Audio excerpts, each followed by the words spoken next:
If you're always going to be a parasite on me, then go to a facility.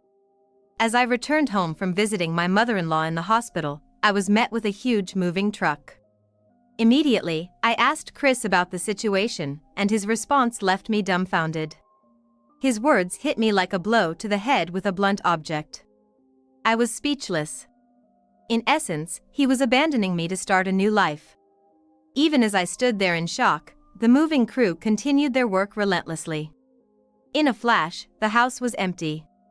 I was left alone, unable to move, in a daze. I had always supported Chris and looked after my mother-in-law despite her complaints. Did I deserve such treatment? Gradually, anger began to grow inside me. Just the thought of Chris's smug smile made my blood boil.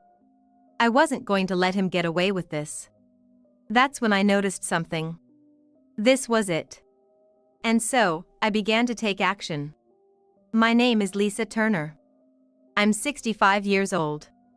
I'm nearly celebrating 40 years of marriage with my husband, Chris, who is 2 years younger than me. Our marriage was an arranged one. When I started at my new job, a persistent client asked for the arrangement, and I couldn't refuse. During the matchmaking meeting, my father-in-law surprisingly took a great liking to me. My parents weren't against it either, so I ended up getting married. Everyone at work and my family celebrated, and my married life wasn't bad. Our son Kevin and daughter Emma were born, and I felt truly happy. While fulfilling my duties as a wife, I raised my children who are now independent. They got married and are living happily with their families. Life as a wife had its challenges. Now, I wanted to spend my retirement years peacefully, a contrast to the hectic days of raising children. But ideals don't always match reality. My 88-year-old mother-in-law has been frail for about 10 years, frequently hospitalized. I've been overwhelmed with her care. I've been doing everything alone as Chris, still an active businessman, didn't offer help, considering it a wife's duty. When I was younger, I did ask Chris for help. But even simple requests like "Can you buy some milk?" were met with complaints like "Why didn't you buy it? You want me, who is tired from work, to go to the store?" In the past, many husbands were male-dominated, and my father-in-law was no exception. But Chris lacked kindness in addition to being domineering. I married into this family, favored by my father-in-law. It was not out of love for Chris. Nevertheless, I believed it was my duty to cooperate and stay by his side. 15 years into our marriage, my father-in-law passed away. After that, my life changed dramatically. Chris started acting like he was the breadwinner, and even my mother-in-law's attitude changed. "I only accepted you because my husband liked you, but I was always against Chris marrying you. You're not pretty or smart. The only good thing about you is that you're likely to have easy childbirths." She started mocking my physique like that and expressing regret over the marriage. I should have convinced my husband to stop this marriage. I couldn't go against Dad's wishes. I'm a better father than he was. If Lisa had been a better mother, Kevin and Emma could have gone to better schools. They both criticized me. Indeed, my kids weren't exceptionally smart. Chris and I didn't have a particular preference for private schools, so they just went to local public schools, and in the first place, there was never a discussion about entrance exams. But they used anything to mock me. They ridiculed my cooking, sometimes even my parents. I was constantly disheartened by their sarcasm and criticism, which surely had a bad influence on my children. I told Chris, "If you're unhappy with me, say it directly. It feels awful being badmouthed together with your mother. Don't you think about how the kids feel hearing that?" But Chris just mocked my concerns. "If you're getting criticized, it must be your fault, right? Besides, Kevin and Emma think the same as me and Mom." "I don't believe it."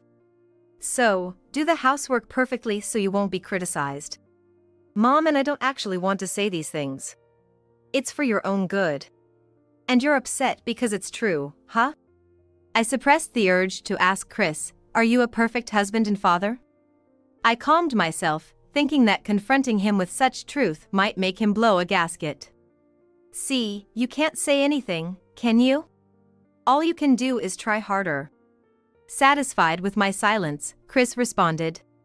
As a stay-at-home mom, I always endured such treatment from Chris and his mother, bearing it for the sake of our children. That effort paid off, and Kevin and Emma grew up to be independent. Fortunately, they turned out to be honest and kind, unaffected by Chris or his mother's toxicity.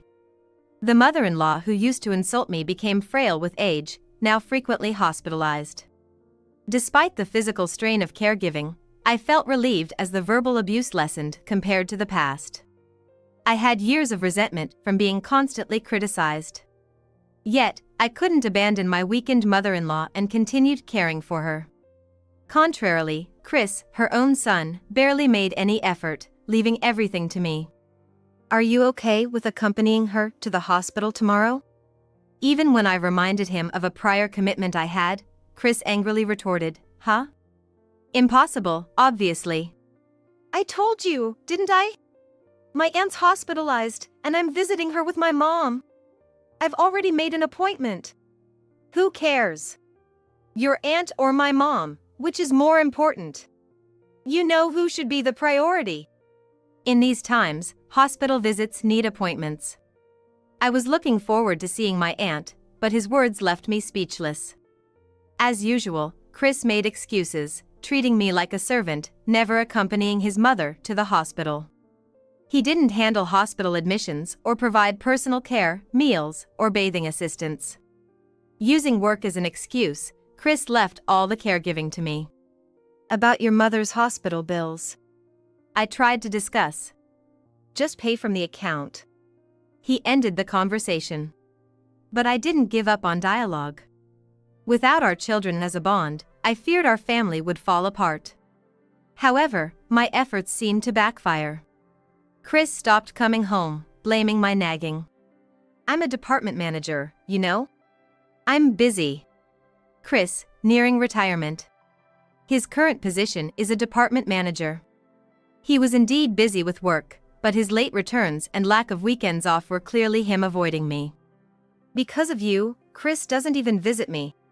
His mother, still talkative, began blaming me for Chris's absence, venting her stress. Despite trying my best as a person, as a wife, and as a daughter-in-law, I was at my limit. Finally, an incident finally broke the strained tension. It happened one day when I went to pick up clothes at my mother-in-law's hospital. "You again today. When will Chris visit?" "I always tell him to visit you, but he seems too busy with work lately." "Don't lie. You're telling him not to visit the hospital, aren't you?" While enduring her usual complaints, I gathered my mother-in-law's laundry to take home. When I arrived home, there was a moving truck parked in front of the house. As I was wondering what was happening, I saw our belongings being moved out and rushed inside. "What, you're back already?" There stood Chris, who was supposed to be at work. And like he was supervising, the moving crew efficiently carried out our belongings under his watch. "What's going on?" I shouted at Chris.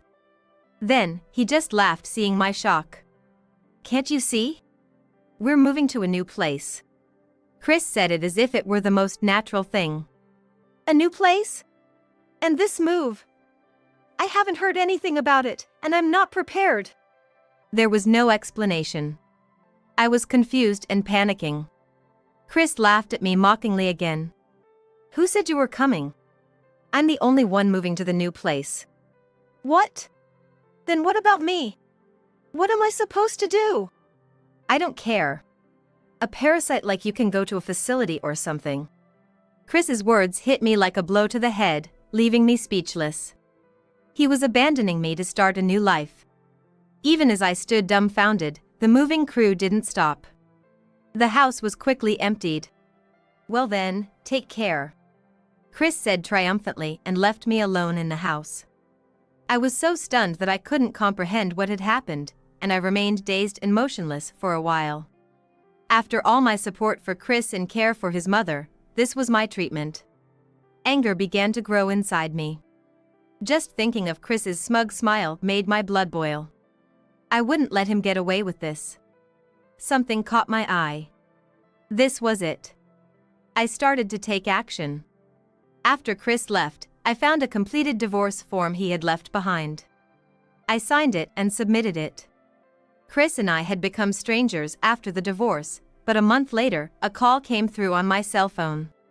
"What do you mean you haven't paid Mom's hospital bills? And I've been told to come and get the laundry already. What on earth are you doing?" It was Chris.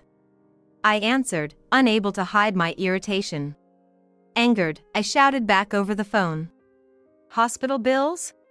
Why should I pay? And why do I have to do the laundry?" But Chris was not silent. "I told you to pay from the account, didn't I? Don't tell me you've been using my money?" Chris shouted furiously. Accused of something I hadn't done, I couldn't back down, and we ended up arguing. "The account? What account?" "The household account, obviously. I've been giving it to you." "That account? It's been empty for years. You last deposited money for living expenses 3 years ago. Did you think the balance was infinite?" "What? That can't be." Chris stammered, taken aback. Indeed, since early in our marriage, I was given a household account. Money was supposed to be transferred from Chris's salary account every month. But 3 years ago, the transfers stopped. The bank said there was no balance in the salary account to make the transfers. Since the living expenses were transferred the day after his salary deposit, there was no reason for the balance to run out unless Chris was withdrawing it all. "I asked you so many times, Chris.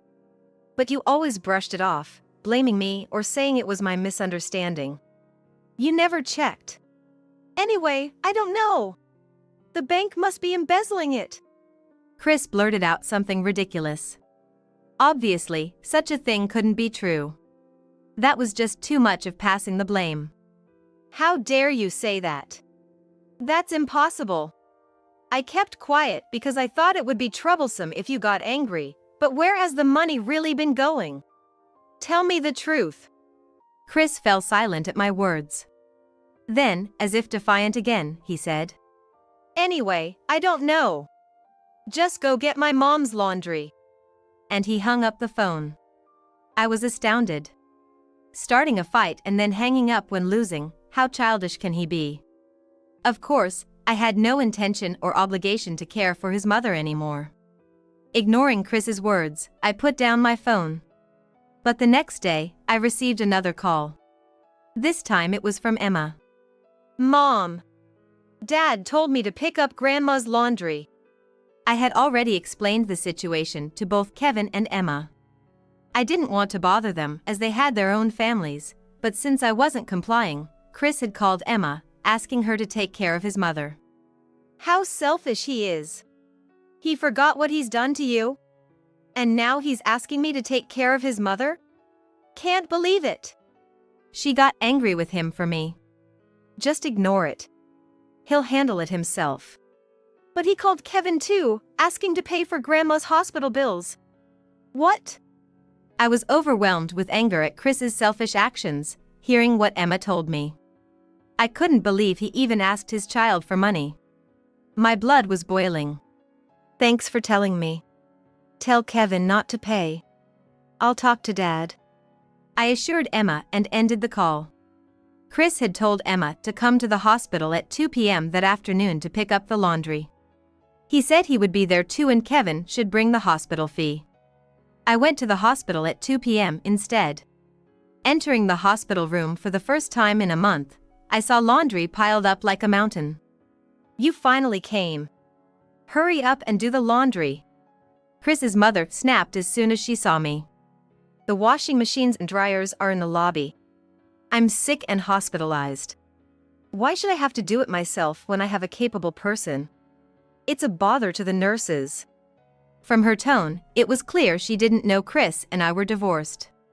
Apparently, her nurse, who couldn't stand to see it anymore, has done with some of the piled-up laundry. She seemed apologetic for troubling them, but I am an unrelated person as well. Doesn't she feel that way? No, she obviously doesn't.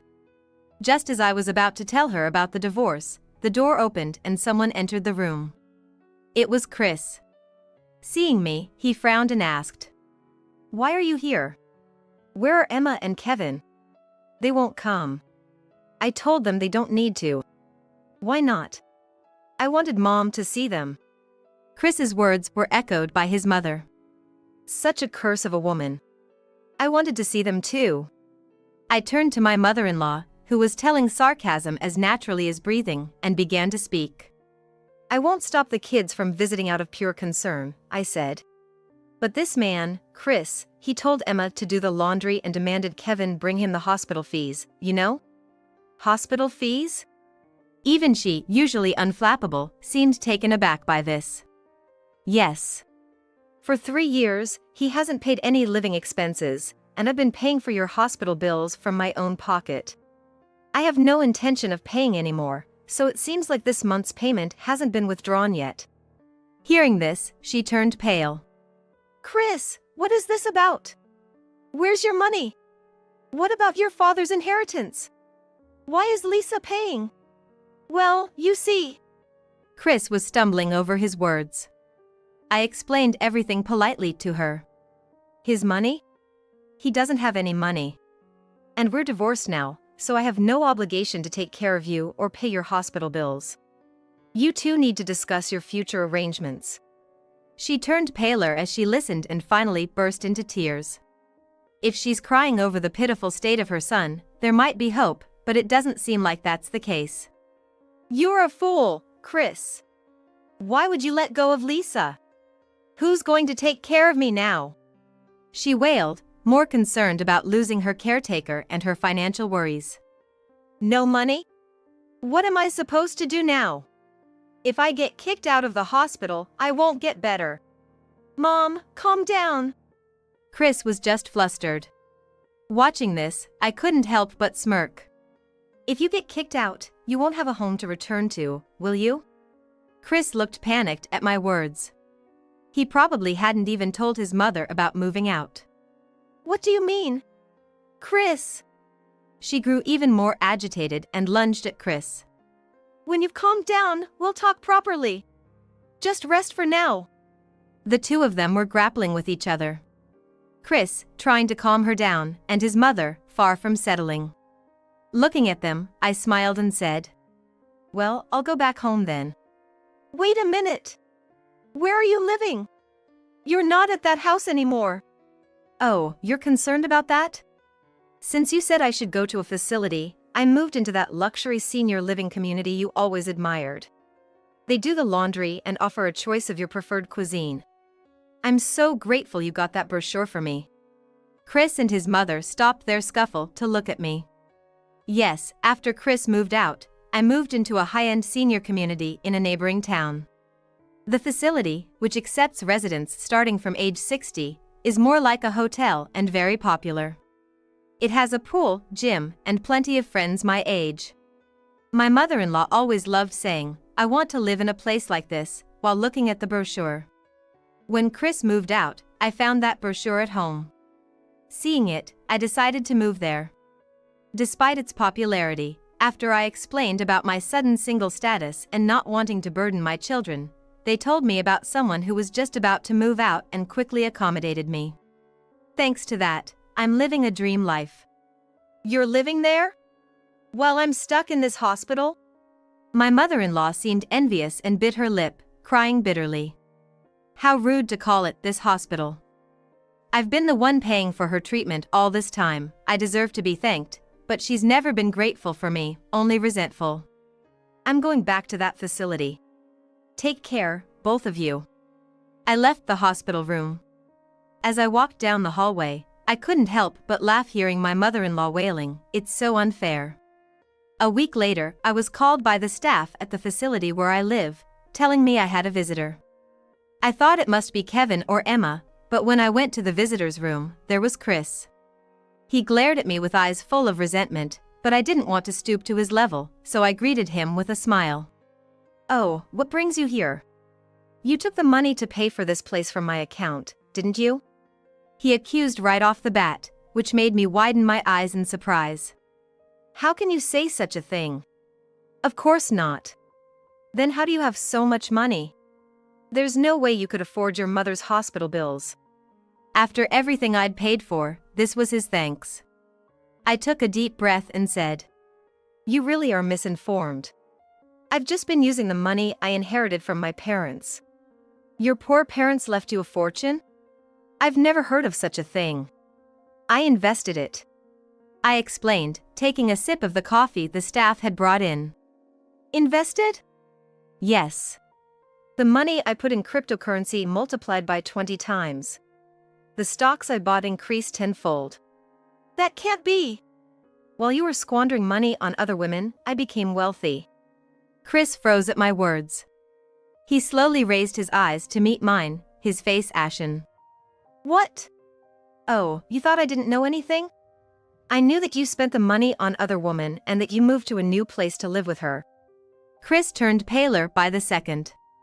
His shrinking figure was almost comical to watch. "Oh, and by the way, I know that woman is getting married soon." "What? Isn't she dating some model?" "You are a great cash cow for her." "What do you mean?"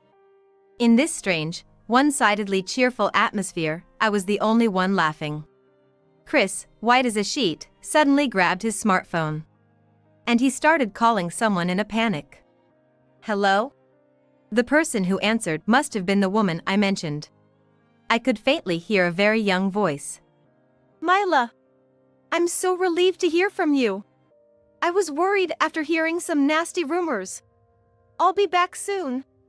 So the other woman's name was Mila. Chris, desperately calling her name, looked pitiful from the outside.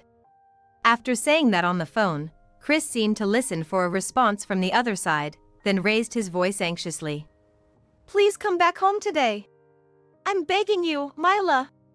After saying that, he waited for a response, but it seemed like she wasn't answering. Eventually, he gave up and let his arm fall limply. Silly. That's what happens when you chase after young girls without knowing your limits. I couldn't help but laugh. Chris glared at me and said, "How do you know about Mila?" I didn't owe him an explanation, but I had some time, so I decided to tell him. After Chris stopped coming home and stopped sending money, I hired a private investigator to find out where the money was going. Originally, Chris was a casual gambler. But instead of gambling, the investigator's findings were all about his affair. He was smitten with a much younger woman. It wasn't Chris who was withdrawing the salary. It was that woman. Unaware that his money was being taken, Chris continued to transfer living expenses and believed he was paying for his mother's hospital bills. The woman had been transferring Chris's salary to her account first, then giving him an allowance from it. She apparently used the rest to pay for living expenses. I just heard all of this recently myself. Finally, I understood why you suddenly moved and where all the money went. Not that I can accept it. Chris remained silent. The new house you bought was with your father's inheritance, right? The detective and I were both appalled. What a way to spend money, we thought. Your mother would have a fit if she knew. Chris didn't say a word. He was so bad with money, he had handed over all his accounts to that woman, who then milked him dry. Well, but thanks to the money you gave her, she must have saved enough for her wedding. Good job. Chris looked sicker by the minute. He probably never imagined he was being deceived. Such a foolish man. I couldn't say I had no negative feelings towards that woman, but right now, all I could think was how stupid Chris was. I couldn't help but think, serves you right. When I confronted Mila with the truth, she admitted it and kicked Chris out of the house. Chris had been duped into putting the new house in her name, with the reasoning, I'll live longer, so the house should be in my name. As a result, the house was taken over by her. Strictly speaking, she might not get away scot-free without paying taxes or other fees, but that's none of my concern. I'm sure she'll face her karma eventually. And so, Chris, having lost his money, house, and her, eventually came begging to me. I was shallow. Lisa took care of everything, even my mother, and I was just a fool. He lamented, kneeling and apologizing when he visited me again. Yes, you really were foolish. Have you finally realized your stupidity? I said, smiling down at him. Definitely. I was out of my mind. So, let's go back together. Let's live in our house again. If you don't want that, then let me live here with you. He pleaded, mistaking my smile for forgiveness and making a shameless request. Enough jokes. You know it costs $2 million to live here? Why should I spend such a huge amount for you?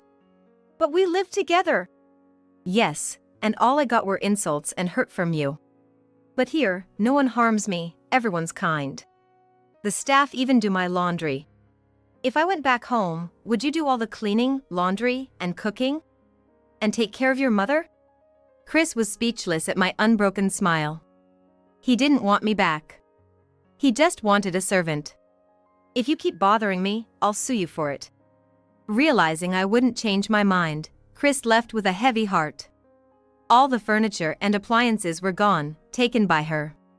Replacing them would be expensive, but that's a single man's life. He can't live properly without the basics. Concerned he might be a burden to our children, I contacted Kevin and Emma. But contrary to my worries, they had little feeling for their father who had never been there for them. Well, he can figure out how to live on his own. Maybe I'll check if he's still alive once in a while. She said. Don't give him any money even if he asks. I cautioned them. They're grown now, so I shouldn't meddle in their relationship with Chris. Parents shouldn't burden or trouble their children. I made it clear that anyone who uses their children like that is not a parent. 5 years later. Chris's mother passed away last year. Unable to pay her hospital bills, she was discharged. You're abandoning me! She yelled at the hospital, but they had no choice without payment. She managed somehow with outpatient care. But returning to an empty house, she was speechless. Realizing Chris was no longer reliable, she cashed in her life insurance for a small sum and moved into a facility quickly.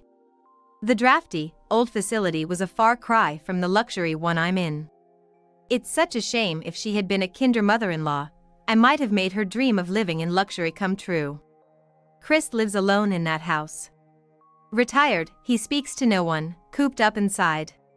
He occasionally calls, begging me to return, but I refuse.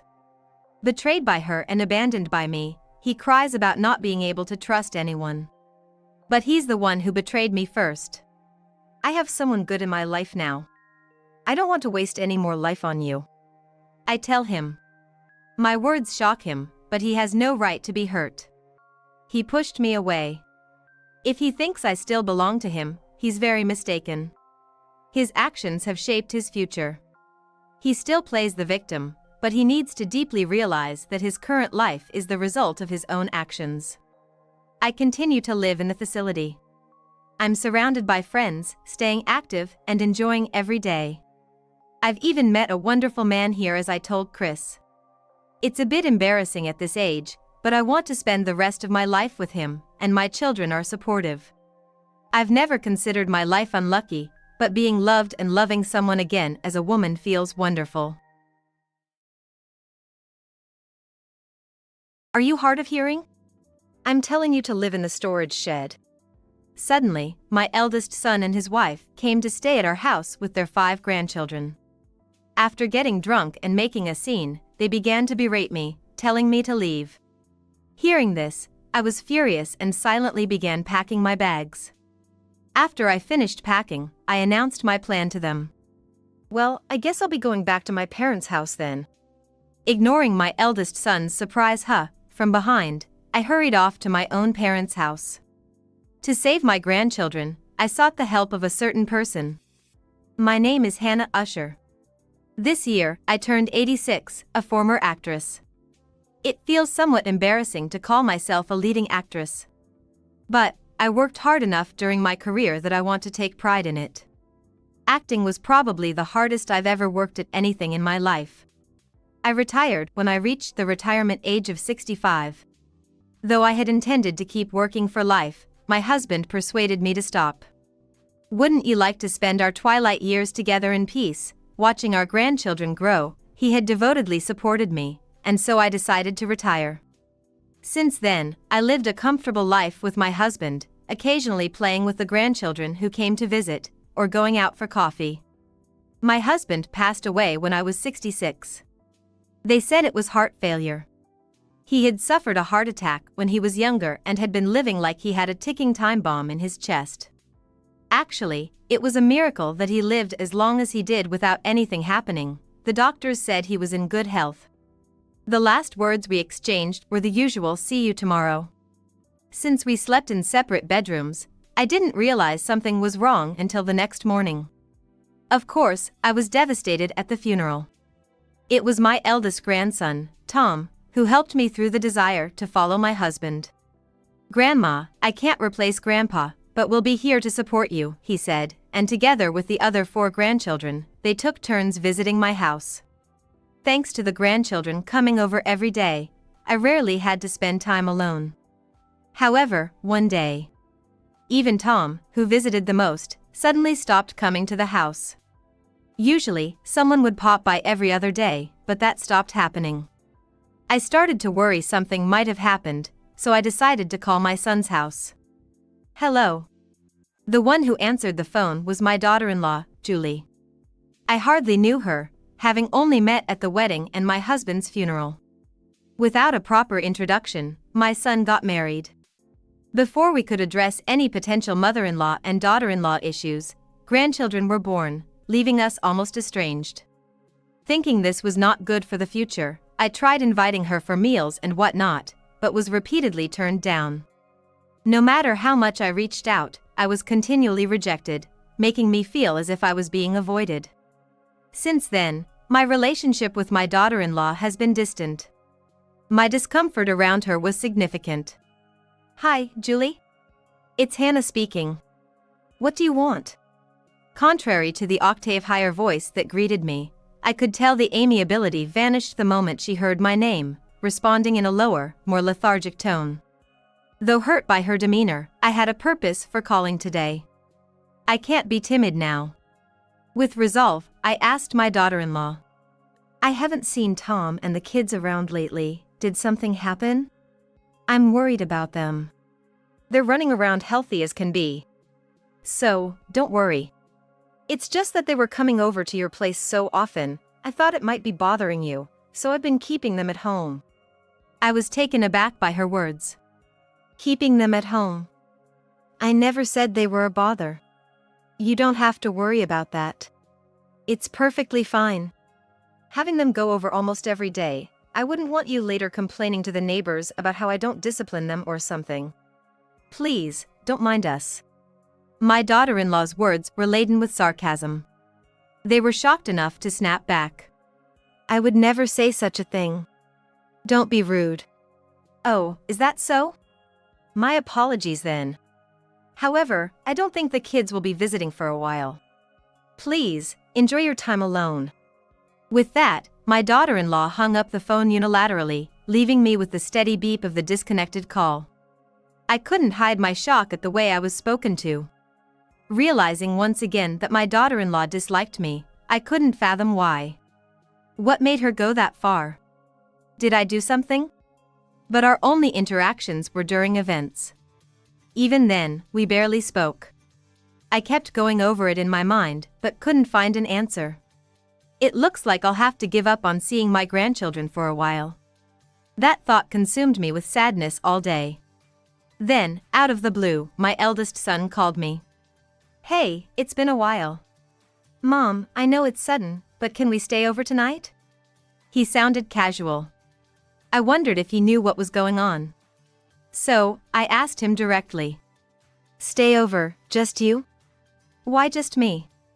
There's no point if Julie isn't with me. It's the whole family." "The whole family? Did Julie agree to this?" My son is completely under his wife's spell, to the point of worship rather than just trust. Even if she's wrong, he defends her. So, he wouldn't take my side. I realized it then.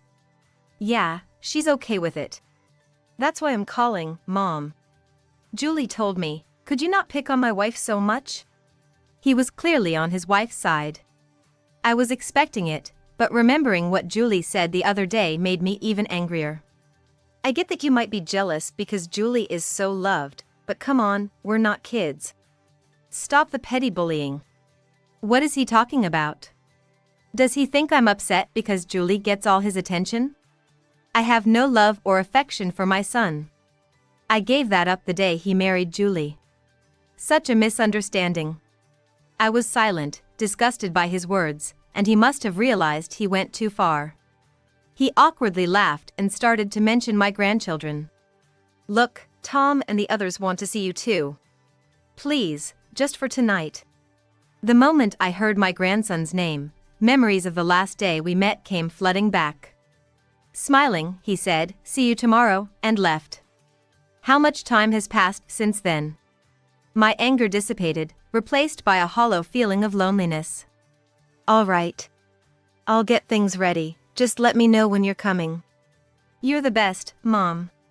Thanks, this really helps. In the end, my desire to see my grandchildren outweighed my feelings towards my eldest son and his wife. Unaware that this decision would become my biggest regret. Upon their arrival, my son and his wife made themselves at home, heading straight for the living room as if they owned the place. The grandchildren greeted me politely, and the youngest, only 14, showed more manners than their parents ever did. Likely thanks to the eldest grandchild. Previously, the eldest had told me, "It seems like Mom and Dad aren't interested in us, so I've been taking care of everyone." At the time, I thought they were just taking advantage of the eldest. But now, seeing this, I understood. It wasn't just taking advantage. They hardly cared for their children at all. The eldest wasn't exaggerating about being a parent substitute. Effectively, he had taken on the role of parent, truly looking after his siblings. That must be it. Grandma, sorry, okay? Were you all right? While I glared at my son and his wife making a beeline for the living room, the eldest grandchild spoke to me, making sure his parents didn't overhear. Tom! You were okay? We'll talk about that later. Here's my contact. I had to switch phones, so please add this one. The eldest slipped a note into the front pocket of my cardigan. Suspecting something, I quietly asked him, "Did you ask Neil and the others to come stay here?" With begging and insults included. Dad and them are crazy. If this continues, my brothers are in danger. Hearing this, I felt the blood drain from my face. Just coming here, why did it have to be like this? Can a real son do such a thing? Half believing the story, I suddenly noticed an injury on the eldest grandson's neck. Tom, that... I'll contact you later. Please read this. Today is the only day we can escape. Please, Grandma, help us. With those words, the eldest grandson quickly left my side, making sure not to be noticed, and headed back to his parents.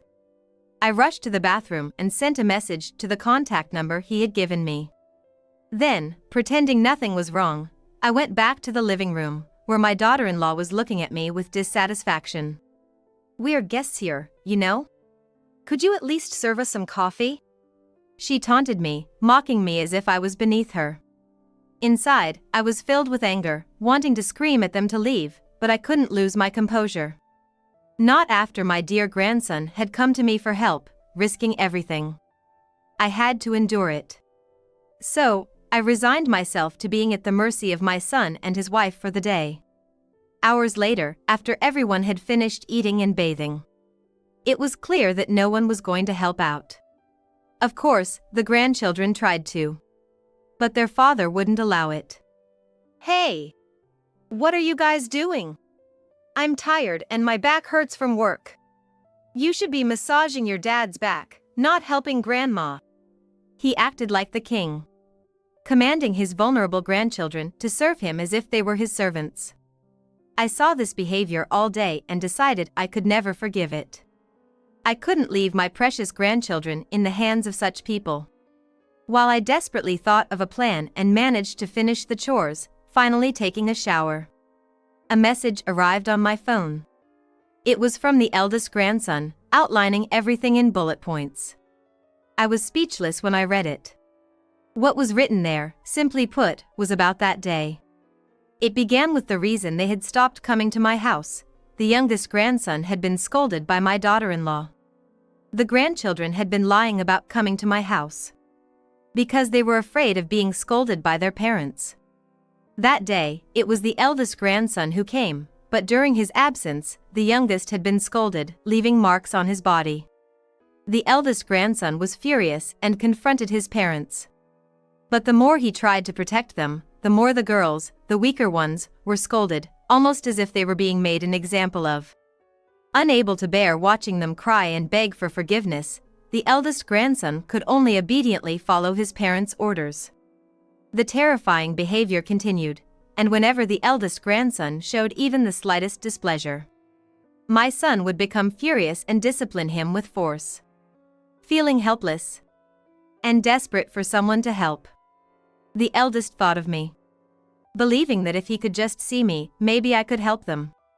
So, he kept begging his parents, saying he didn't care if it was the last thing he did, he just wanted to see me. The message detailed other despicable acts they had been subjected to, making me feel sick just reading it. All the grandchildren had marks on their bodies, hidden under their clothes, living in fear of their parents. My parents would never let us see you without reason. They're probably planning something, so please be careful, it ended with that warning. Pondering over how to solve this issue and not finding an answer, I stepped out of the bathroom to see my son and his wife drinking like there was no tomorrow. Oh? Mom, you're done already? You could have drowned in the bath for all we care. Just kidding. That would be too much trouble to clean up after, so never mind. Hey, don't say too much. If she starts crying in her sleep, her wailing will keep us awake. They laughed mockingly, belittling me without care. At that moment, I realized I couldn't worry about appearances anymore. By the way, since this house is so cramped, you'll be sleeping in the storage shed, okay? My daughter-in-law's words stopped me in my tracks. Excuse me? What did you just say? Are you hard of hearing? I'm telling you to live in the storage shed. Perhaps it was the alcohol talking. She glared at me disdainfully, her attitude arrogant. My son, too, joined in, seemingly eager to kick me out. Yeah. We want to enjoy some family time without you, so read the room and leave, Mom. Hearing this, my anger exploded. There was no longer any need to hold back. My son, a keepsake from my late husband. I had endured so much for the sake of my husband, but no more. I decided to make them regret their actions. They were going to see hell. With that resolution, I silently left the living room, gathered only my valuables and essentials, and then headed back. My son and his wife looked up in surprise, wondering what I was doing. Just do as you please. I'm going back to my parents' house. Huh? Parents' house? What are you talking about? Goodbye, then. My son looked puzzled at my meaningful words. Ignoring him, I headed straight for the entrance. Once outside, I opened my phone and sent a message to my eldest grandson, "Wait for me. I will definitely rescue you." With that, I closed my phone. Leaving my house behind, I went back to my childhood home. Standing in front of the large gate, I took a deep breath and, with determination, rang the bell. What happened to you? Stop it, Gordon. I'm over 80, you know? How can you say that? I will open the gate now. Please wait a moment, said the man on the intercom before cutting off the call, and the grand gates opened. Standing there to greet me were several butlers, and one woman stared straight at me. What's this, at this hour? Couldn't you come home earlier? It's boring here all alone. Wouldn't hurt to show your face here more often, would it? You're as lively as ever, sister. I could use some of that energy. My blunt yet lonely response came from my sister, who took over our father's company and serves as its CEO. She's my only remaining family member. Throughout my acting career, when I couldn't see our parents due to certain circumstances until I met my husband, it was my sister who supported me. I have been saved by her rough yet gentle love many times and still look up to her. Welcome home. Gordon, can't you give up that formal way you talk to me? As much as you say, it's ingrained in me. Expecting anything different from the stiff Gordon is asking too much. This is my family home, the residence left by my father, the head of the conglomerate. My father passed away just before I retired from acting. Declaring my wish to become an actress led to the first and last major argument with him, resulting in being disowned until I could prove myself as a top actress without using the name. However, my father's disownment wasn't because he disliked me, but as a form of tough love, pushing me to make it on my own in the entertainment world. Understanding this, I dedicated myself to my career. And, at 45, received a leading actress award. That was when I first heard from my father again, and the disownment was lifted, though by then, he was suffering from a chronic illness, much like my husband had. My father, just like my husband, had once collapsed from a heart attack and lived with a ticking time bomb in his chest. Despite this, both my father and husband were admirable men. They were both manly, with similar personalities, stern yet able to show their love, truly clumsy men. Right after my beloved father passed away, my mother followed him in death. Now, the house is under my sister's care, and she continues to protect the conglomerate. But what's going on? Why are you here at this hour, and with luggage no less?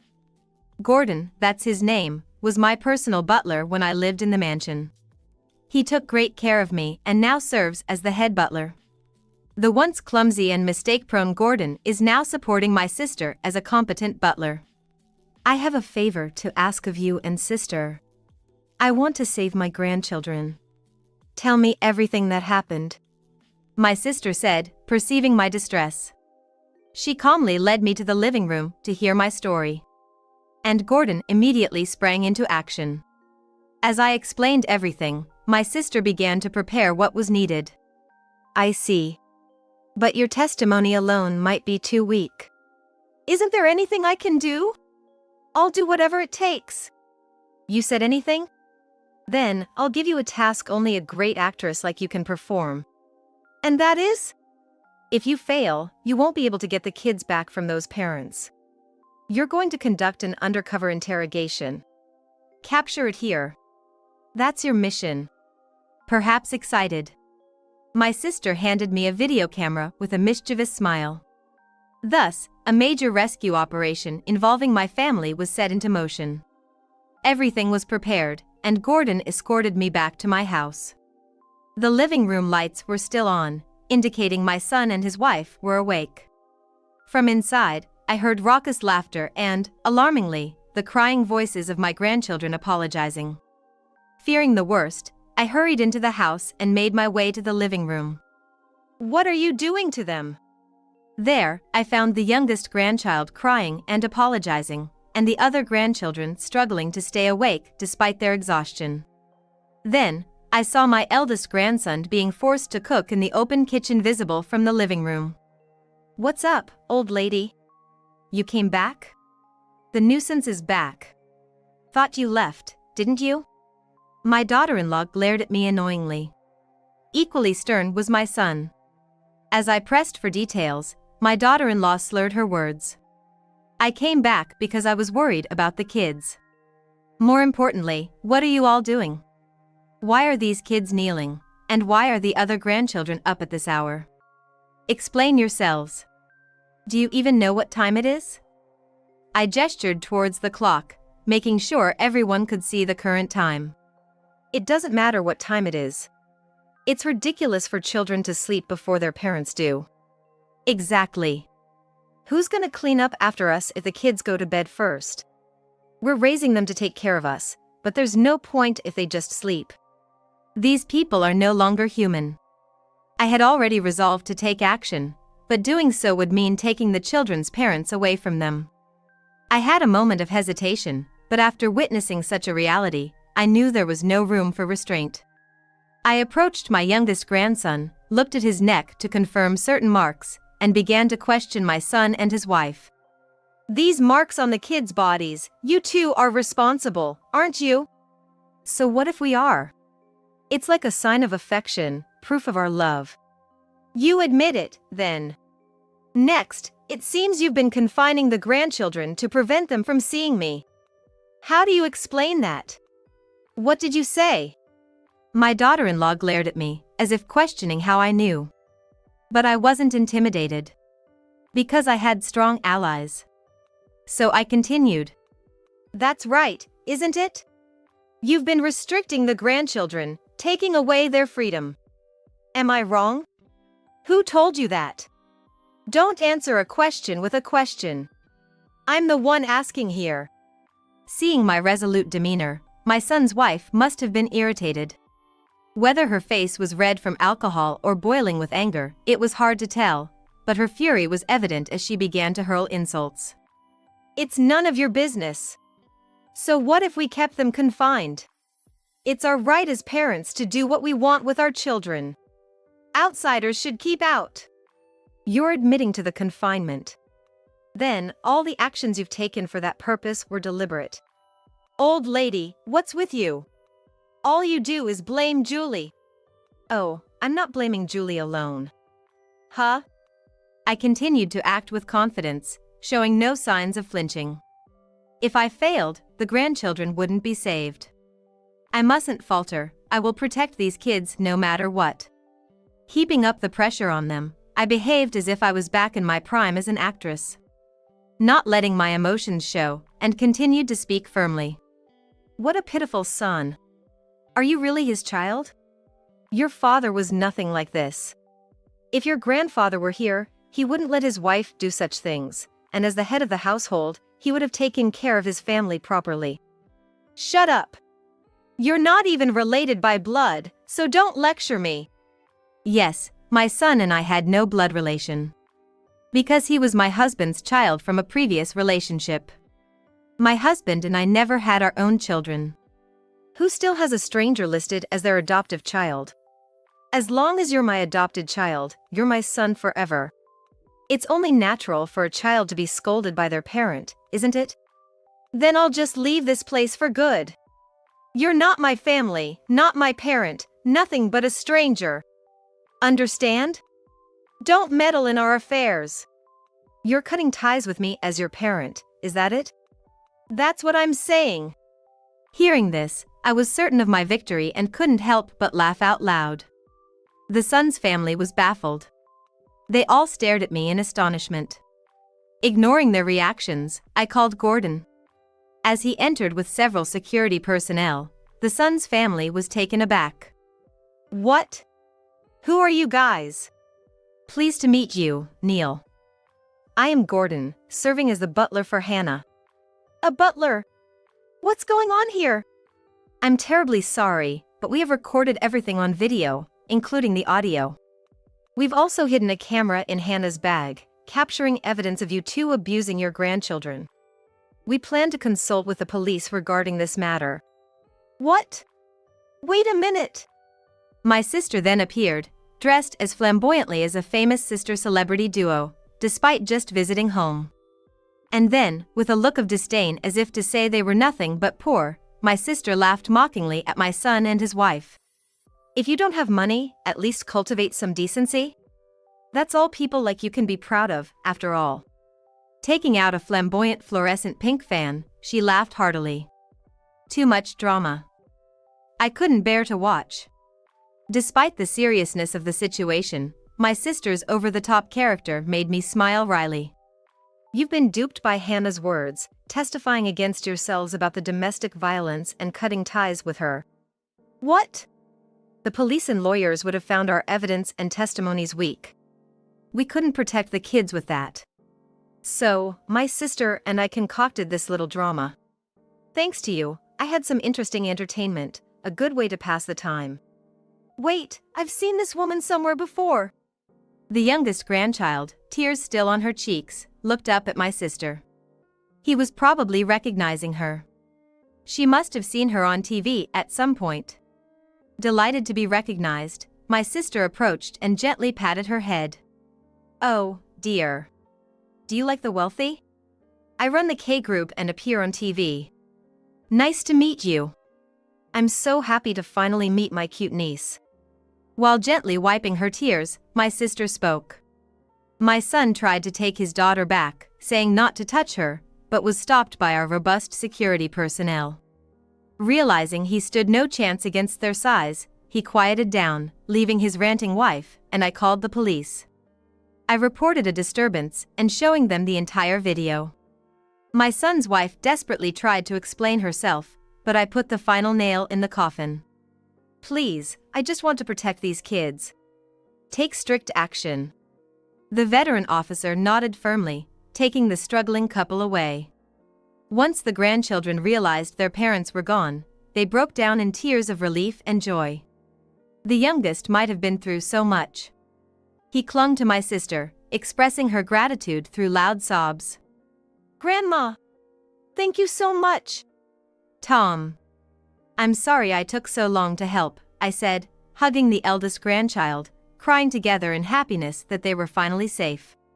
After their despicable actions were brought to light, my son and his wife were successfully arrested.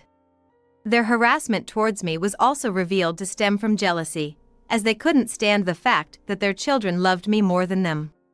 The evidence of their guilt was proven by the marks found on the grandchildren's bodies, and currently, my son and his wife are living a prison life. Concerned they might return to their old ways once released, I decided to file for guardianship of the minors at family court. Our excellent lawyer worked tirelessly, and given everything that had happened, he was confident we could win the case. Since then, I've been living happily with my grandchildren. At my sister's suggestion, we moved out of my house and now all live together at my childhood home. Grandma, can you make us your children? My grandchildren asked me in unison, requesting to be legally adopted. Another court battle might be looming, but that doesn't matter to me. I want to protect my precious grandchildren. For their happiness, I can become a demon if necessary. My grandchildren, who give me the will to live, will always be under my protection. Ava! What are you doing? What happened here? I found my grandson, Ava, shivering and wrapped in a blanket in a corner of the storage room, and I rushed over to him in a panic. Grandma, it's okay. It's just the usual stuff. Don't worry about it. That's right. He's always causing trouble anyway. What?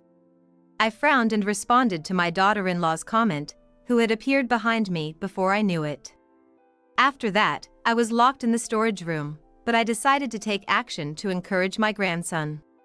Let's get out of here, Ava. I will protect you no matter what. I'll rescue you from here, just wait. Saying this, I took out my cell phone from my pocket and called someone for help. My name is Elizabeth Parker. I turned 70 this year and run a store with my sister. After my husband passed away, I was left alone and seemed to be on the verge of despair, which my sister couldn't ignore and invited me to help. The shop belongs to my sister and her husband, and I'm more or less helping out. My brother-in-law passed away a long time ago. Determined to protect the shop, which is a keepsake from her husband, my sister is full of determination, and I wanted to support her. With that in mind, I decided to stay and help out. Since then, we sisters have been happily running the business together. Liz, what are you gonna do for Christmas? My sister has always called me Liz and has cherished me since we were kids. She took on the role of a parent in place of our busy parents, making her truly a mother figure to me. I'll probably be at Joe's place again this year. I've promised to show my face there, and Ava too. Joe is my son. He and his wife, Ashley, have a child, and that's my grandson, Ava. Speaking of which, how old is Ava now? I believe he's turned 20. Is he still always at home? My face fell at my sister's words. It seems that my grandson Ava became a recluse shortly after starting college. Apparently, he was bullied, and he even dropped out of college this year. Currently, he's unemployed and doesn't step out of the house at all. That seems to be the case. That's so sad. Ava used to be such a sociable and cheerful kid. Just as my sister said, up until high school, Ava was active and his life was far from being a recluse. Then, one day, he suddenly became withdrawn, and I couldn't hide my shock when I heard about it. Then, take this to him. Seeing me with a gloomy face remembering the situation, my sister offered me some candy. Sis, this. When you're feeling down, eating some candy and taking it easy is the best. The penny candy Ava used to love as a kid is back in stock. If you'd like, take some to him.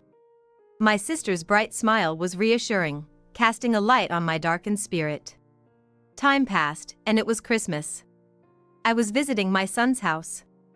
Must have been cold outside. Come in, please. My daughter-in-law, Ashley, took my coat and led me to the living room. I thought she was really considerate, a genuinely good person, but then something happened that dispelled that thought. Thank you, Ashley. By the way, where's Ava? I couldn't see my grandson anywhere. Even though he usually stays inside, whenever I come over, Ava would always show up and give me a smile, but for some reason, I couldn't find him that day. I knew my son would be back from work in the evening, but I wasn't informed about anything regarding Ava. Maybe his room? That's what I was thinking when I decided to head that way. Ava's out shopping right now. Ashley called out, as if to stop me in my tracks. Though I was startled, what shocked me more were her words. Shopping? Ava can leave the house now? My grandson, who hadn't properly left the house in a year, was taking a huge step forward. I was so moved that I accidentally raised my voice. Yeah. He finally found the courage. I felt a slight discomfort at Ashley's wry smile. But at that moment, I didn't delve deeper. Because my daughter-in-law had always been so dedicated and reliable. I had never once looked at her with a doubtful eye.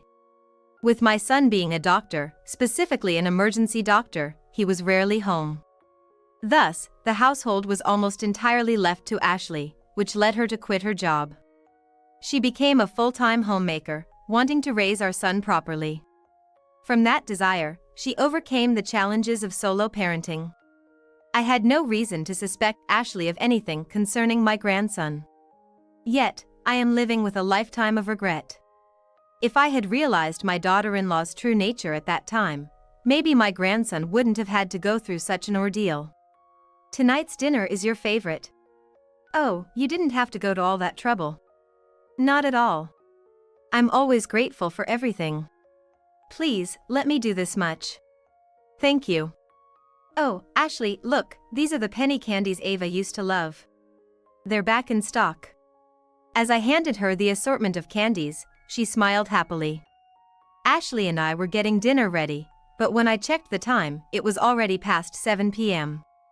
Speaking of which, Ava hasn't come back yet. Isn't it too late for just shopping? Just got a message a bit ago. He's staying at a friend's house today. Friend? He's been shut in for so long, but it seems he's made some friends online recently. He's staying over at that friend's house today. That's odd. If he had the courage to do that, he wouldn't be shutting himself in. With that doubt in mind, I continued preparing dinner. I still felt something was off about the way my daughter-in-law explained the situation. I wanted to see for myself. Thinking this, I slipped out of the living room while Ashley was busy with dinner preparations. Making as little noise as possible, I went to check Ava's room, only to find it completely empty. Actually, there was nothing in the room at all. What the? Where is Ava? Where could he be? Something felt off. With that thought, I walked around my son's house. It's being an old-style single-story house, there was a long hallway. And the garden, usually a splendid view from that hallway, felt odd today. That storage shed looks strangely clean. This house originally belonged to my husband, so you could say it was his family home. Now, my son's family lives here. I knew about that old storage shed, but for some reason, it was clean now, unlike last year when it was dirty. It seemed as if someone had taken care of it, a state that puzzled me. I was about to approach the shed, having changed into sandals left in the garden, when... There you are. Mom, what are you doing? As if to stop me from touching the shed door, my daughter-in-law Ashley's voice echoed. Startled by her loud voice, I instinctively pulled my hand away from the door. I've been looking everywhere for you since you disappeared all of a sudden. Sorry, Ashley. I just thought I'd take a look at the garden, it's been a while. Well, next time, please let me know. This house is big, and it's hard to notice if something happens. Her laughter somehow frightened me, and I backed away with a forced smile. Ava has come back because he heard Grandma is here. He's in the kitchen now, let's go back. He came back? Hearing those words, I felt anxious again. For my grandson, who had been a recluse, the chance to play with friends should have been quite rare. I was happy to know he was glad I came, but would that really make him come back? As my suspicions about my daughter-in-law grew, we went back to the living room together. But on the way, I didn't miss it. The shoes by the shed belonged to my grandson. And then I would come to learn of the harsh life my grandson was enduring. Come on, the meal is ready, let's eat. My daughter-in-law offered me a serving plate, encouraging me to start the meal. However, my grandson was nowhere to be seen. Looking around, I couldn't feel his presence at all, so I decided to ask. Hey, where's Ava? Didn't you say he came back? Seeing how much I was focused on my grandson since coming to the house, my daughter-in-law sighed, perhaps out of frustration. Ava's in the kitchen. The kitchen? He prefers to eat his meals in the kitchen. I was genuinely surprised by her words.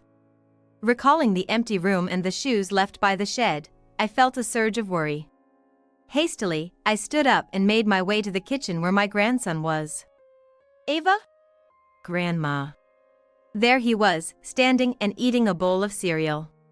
The sight of the meal caught my attention, but what shocked me even more was my grandson's drastically changed appearance. He used to love sports and had a strong physique. But the grandson standing there had become so thin that his bones, like his collarbones, were prominently visible. Witnessing his unhealthy, gaunt appearance, I couldn't help but let out a scream-like exclamation. What happened to you, your body? Grandma, please help. What are you doing, Ava? Just as my grandson was about to say something, my daughter-in-law Ashley appeared, interrupting him.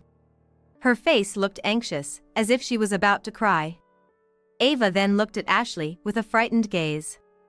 Mom, let's not wait any longer to enjoy this delicious meat. Leave Ava be and come back to the kitchen. With that, Ashley tried to pull me away from the kitchen.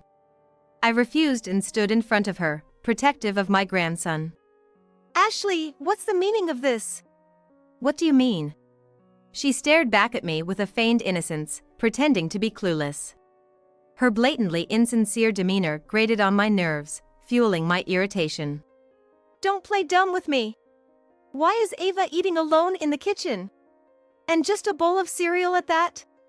Oh, this is a punishment. Her smile, as if to say it was nothing, sent shivers down my spine. She laughed nervously, lowering her eyebrows while looking at my grandson hiding behind me, and continued. He was supposed to clean the bathroom today, but he didn't do it properly. It's part of his discipline. Her educational theory, as if asking if there was a problem with that, filled me with horror. Punished for a single cleaning mistake. That's too strange. She must be out of her mind. I felt that sincerely. Does my son know about this terrifying ideology? Just as I was about to voice my question, my grandson interrupted me. I'm sorry, I'm fine.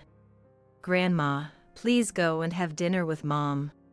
Please. Whispering to me, my grandson grabbed the back of my shirt. Feeling his trembling hand through the fabric, I decided to swallow my words. Grandma, it's normal for me to eat here, really, don't worry about it. Normal. See, Ava said so himself. Let's go back to the living room, Mom. My daughter-in-law forcibly took me back to the living room. If I caused more trouble, it might bring harm to my grandson. If her interruption was to prevent that. Sensing my grandson's plight, I racked my brain for a solution. Come on, let's cheer up and enjoy the meal. We're having steak today. While saying that, my daughter-in-law happily stuffed her face with the delicious-looking meat. However, I couldn't eat it all. I made up an excuse that I had a light dinner before coming here to wrap up the meal quickly. Planning to stay the night, I was prompted to take a shower. Seizing the opportunity, I wandered the house again in search of my grandson. I had to save Ava. From the situation since I arrived in Ava's condition, I inferred my daughter-in-law, Ashley, was treating him terribly. But how to rescue him? I thought about taking him away to my sister's place, yet I couldn't find him anywhere. He was nowhere to be found, not in his room, the bathroom, or the toilet. Could it be Ashley had locked him in her room? Just as I thought that, my eyes unexpectedly caught the shed in the garden. There, on the ground, were my grandson's shoes. Maybe. I rushed to the shed's door. Who's there? The door to the shed was unlocked, allowing me to enter smoothly. Inside, I found my grandson, trying to fall asleep. Ava! What are you doing? What happened here? I hurried to my grandson, who was shivering and wrapped in a blanket in a corner of the shed, looking frightened. My grandson, possibly frightened by my approach, looked up at me trembling. Grandma, it's okay. It's just the usual, don't worry about it. That's right. It's just his punishment for always causing trouble. Suddenly, Ashley was standing at the entrance of the shed, smiling at my grandson and me. You really love meddling in unnecessary matters. Ava was trying to protect me. Mom! Ashley, you really have been cruel to Ava, haven't you? Cruel? What are you talking about? I'm just teaching Ava the same environment I was brought up in. It's natural to be punished for doing something wrong. Neglect. That word seemed perfectly fitting for the family environment I had stumbled upon, leaving me at a loss for words. It appeared Ashley had been raised in a strict environment herself, and what she was doing to my grandson was, in her eyes, merely part of discipline as she had experienced. However, I couldn't accept her method of parenting and couldn't help but voice my disagreement. Is this punishment? What did Ava do to deserve this? You don't understand my feelings. Ava is precious to me, and I just want him to stay by my side forever. He tried to leave me, to go away to college. It's because he went to college that he changed. Ashley became hysterical with these words, and Ava was visibly frightened by her outburst. Later, I learned that due to overcoming solo parenting, Ashley had developed what's called a son complex, a pathological attachment to her son. This was a classic case of such an attachment, where a parent has an abnormal affection for their child. So, you confined Ava for that? You knew, didn't you? Yes, so he wouldn't leave me. That's why I made him quit college. All to satisfy her own desires. I couldn't comprehend how she could speak of such terrifying thoughts so calmly. Was my grandson living in fear and suffering throughout this year because of her abnormal and suffocating love? Thinking of my grandson's fear made me tremble with anger, and I couldn't help but glare at her fiercely. Now that you know too much, I can't let you go, can I? My daughter-in-law began to slowly close the shed door, all the while maintaining her eerie smile. I realized too late that I was about to be locked in. By the time I started to move, it was already too late. A loud metallic clang followed by the sound of a padlock clicking shut confirmed my fears. I'll take my time to think about what to do with you, mother-in-law. For tonight, you and Ava can reflect on your actions and sleep here in the shed. My daughter-in-law, seemingly reassured that my grandson and I were locked away, made her departure, her footsteps fading from the scene. In the silence of the shed, it was my grandson who spoke first. Why did you? Why did you come looking for me? If you had just left me alone, you wouldn't have ended up in this situation. Hearing him cry out, I couldn't stand to see my grandson shaken with guilt and fear. Putting myself in his place, I realized how unbearable and painful this life must be. Overcome with these unbearable feelings, I gently embraced him. Don't say such foolish things. What kind of grandmother would I be if I just left my precious grandson alone? Precious. Yes. It's no exaggeration to say that your coming into this world saved my life. Just before my grandson was born, I was battling a severe case of cancer. My body had dramatically wasted away, and the cancer had metastasized so badly that it had spread throughout. Honestly, I thought it might be the end of my life. That's how prepared I was for the worst. At that time, Ashley was in labor, and I received the news that both mother and child were in a dangerous condition due to a difficult birth. However, my grandson was born, and while I am immensely grateful to Ashley for giving birth to him at that time, his existence gave me the courage and hope to live, even when I had been ready to face the end of my life. That's why I decided I must protect you. It's because of your efforts, the one who saved my life, that I've been able to live this long. As I gently spoke, my grandson listened quietly, perhaps overwhelmed by a wave of sorrow and joy. While hugging me back, he started to cry quietly. I really want to escape. I want to leave this place and go somewhere where Mom isn't. I'm scared of her.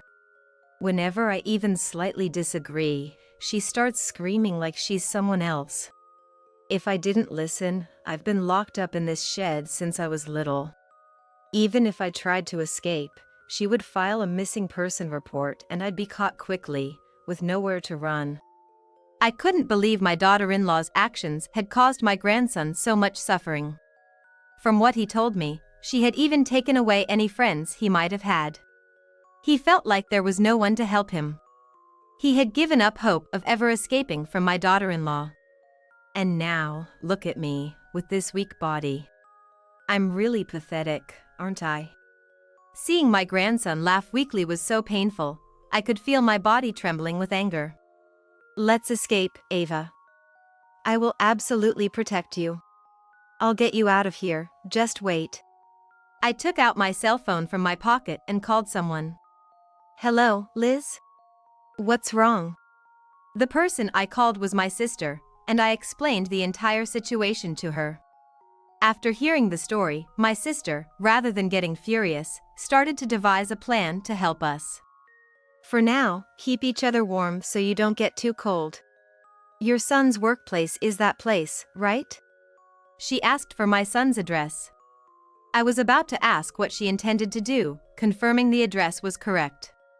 But my sister, anticipating my question, cut me off. We have to give her a lesson. Make her understand what twisted love really is. Just wait, both of you. I'll come to rescue you soon. She said unilaterally, then hung up, leaving us to spend some time and wait. In the midst of January, with the location being at the foot of the mountains, the temperature had plummeted. Despite huddling together, the cold was unbearably harsh, and soon, both my grandson and I found ourselves speaking less and less. I felt like I was about to pass out. Just as I was about to close my eyes with those thoughts in mind, I wondered if there had been a fire or something nearby. The loud sounds of ambulances and fire trucks filled the air. Those sounds brought me back to consciousness, but something about them was off. They sounded incredibly close, almost as if they had stopped right in front of our house. Just then, I heard my daughter-in-law scream. Hey! What do you think you're doing? Over here, quickly. Please break the padlock on the shed. Then, to my surprise, I even began to hear my son's voice from outside. Help has arrived.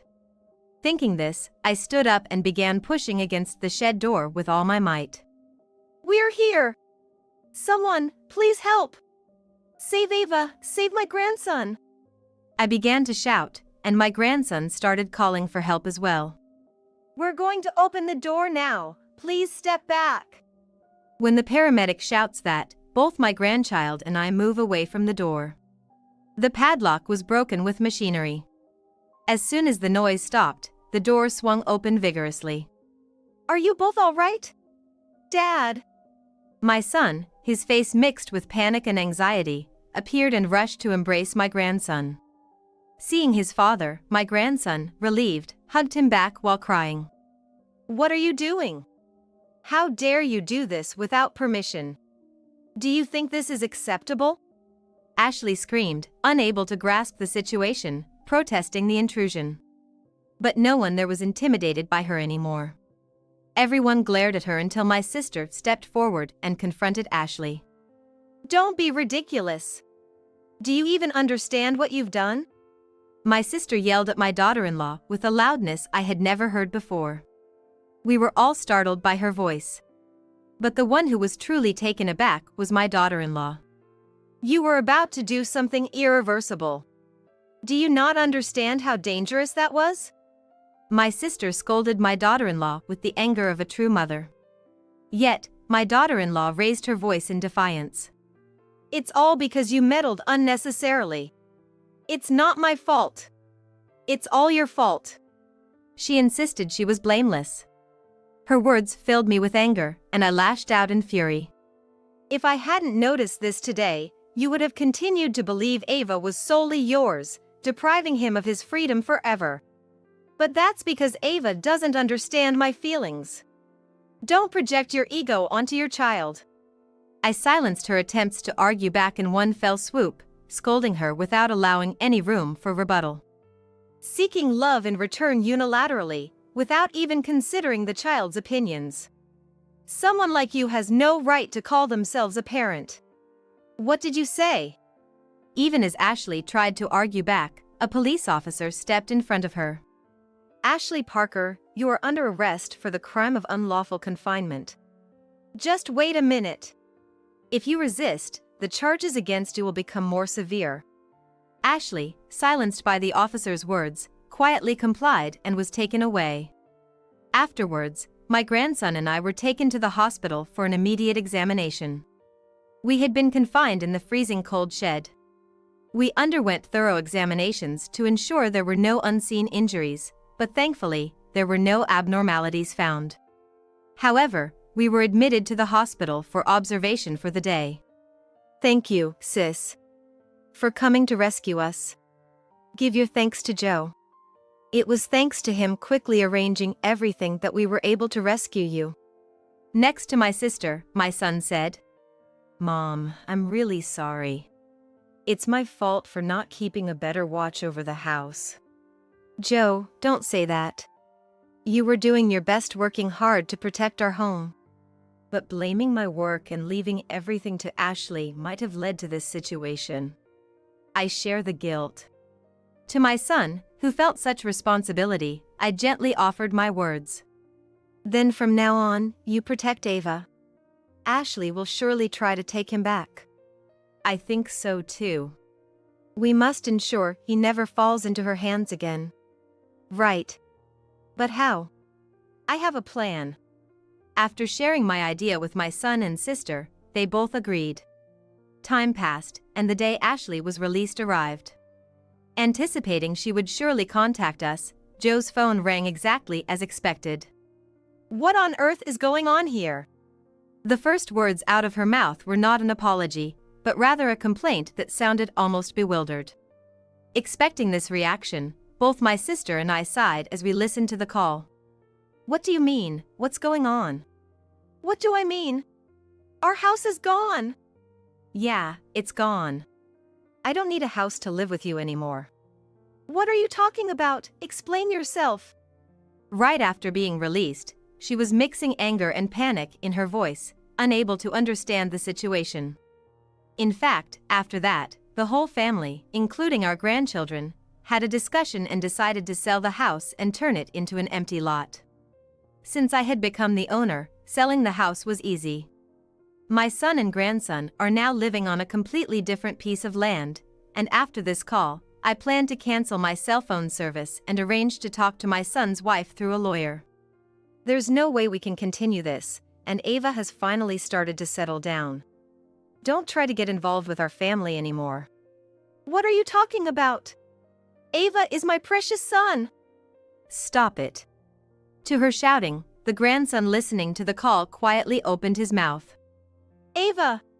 Where are you now? Mom will come to pick you up. Just wait, I'll get you back right away. That's creepy. The grandson retorted with an angry tone to his daughter-in-law's words. Surprised by his words, the daughter-in-law showed a look of bewilderment. Ava, what on earth are you saying?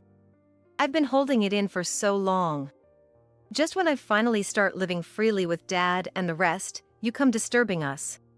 I never want to see your face again. My grandson was agitated, taking deep breaths to calm himself. I placed my hand on his shoulder, gently trying to soothe him with repeated strokes. We're getting a divorce. Don't you dare show your face to us ever again. My son unilaterally ended the call and immediately blocked his wife's number. He also made arrangements to prevent any calls from reaching our grandson's phone, leaving the rest to be handled by a lawyer. The divorce with his wife was smoothly finalized. Thanks to a restraining order, my grandson has been living peacefully. My daughter-in-law, unable to let go of her love for my son, has been visiting a psychiatrist. Jobless, she's been living on welfare, or so I've heard through the grapevine. Since then, my grandson has overcome his reclusiveness and is now diligently studying, aspiring to go to medical school.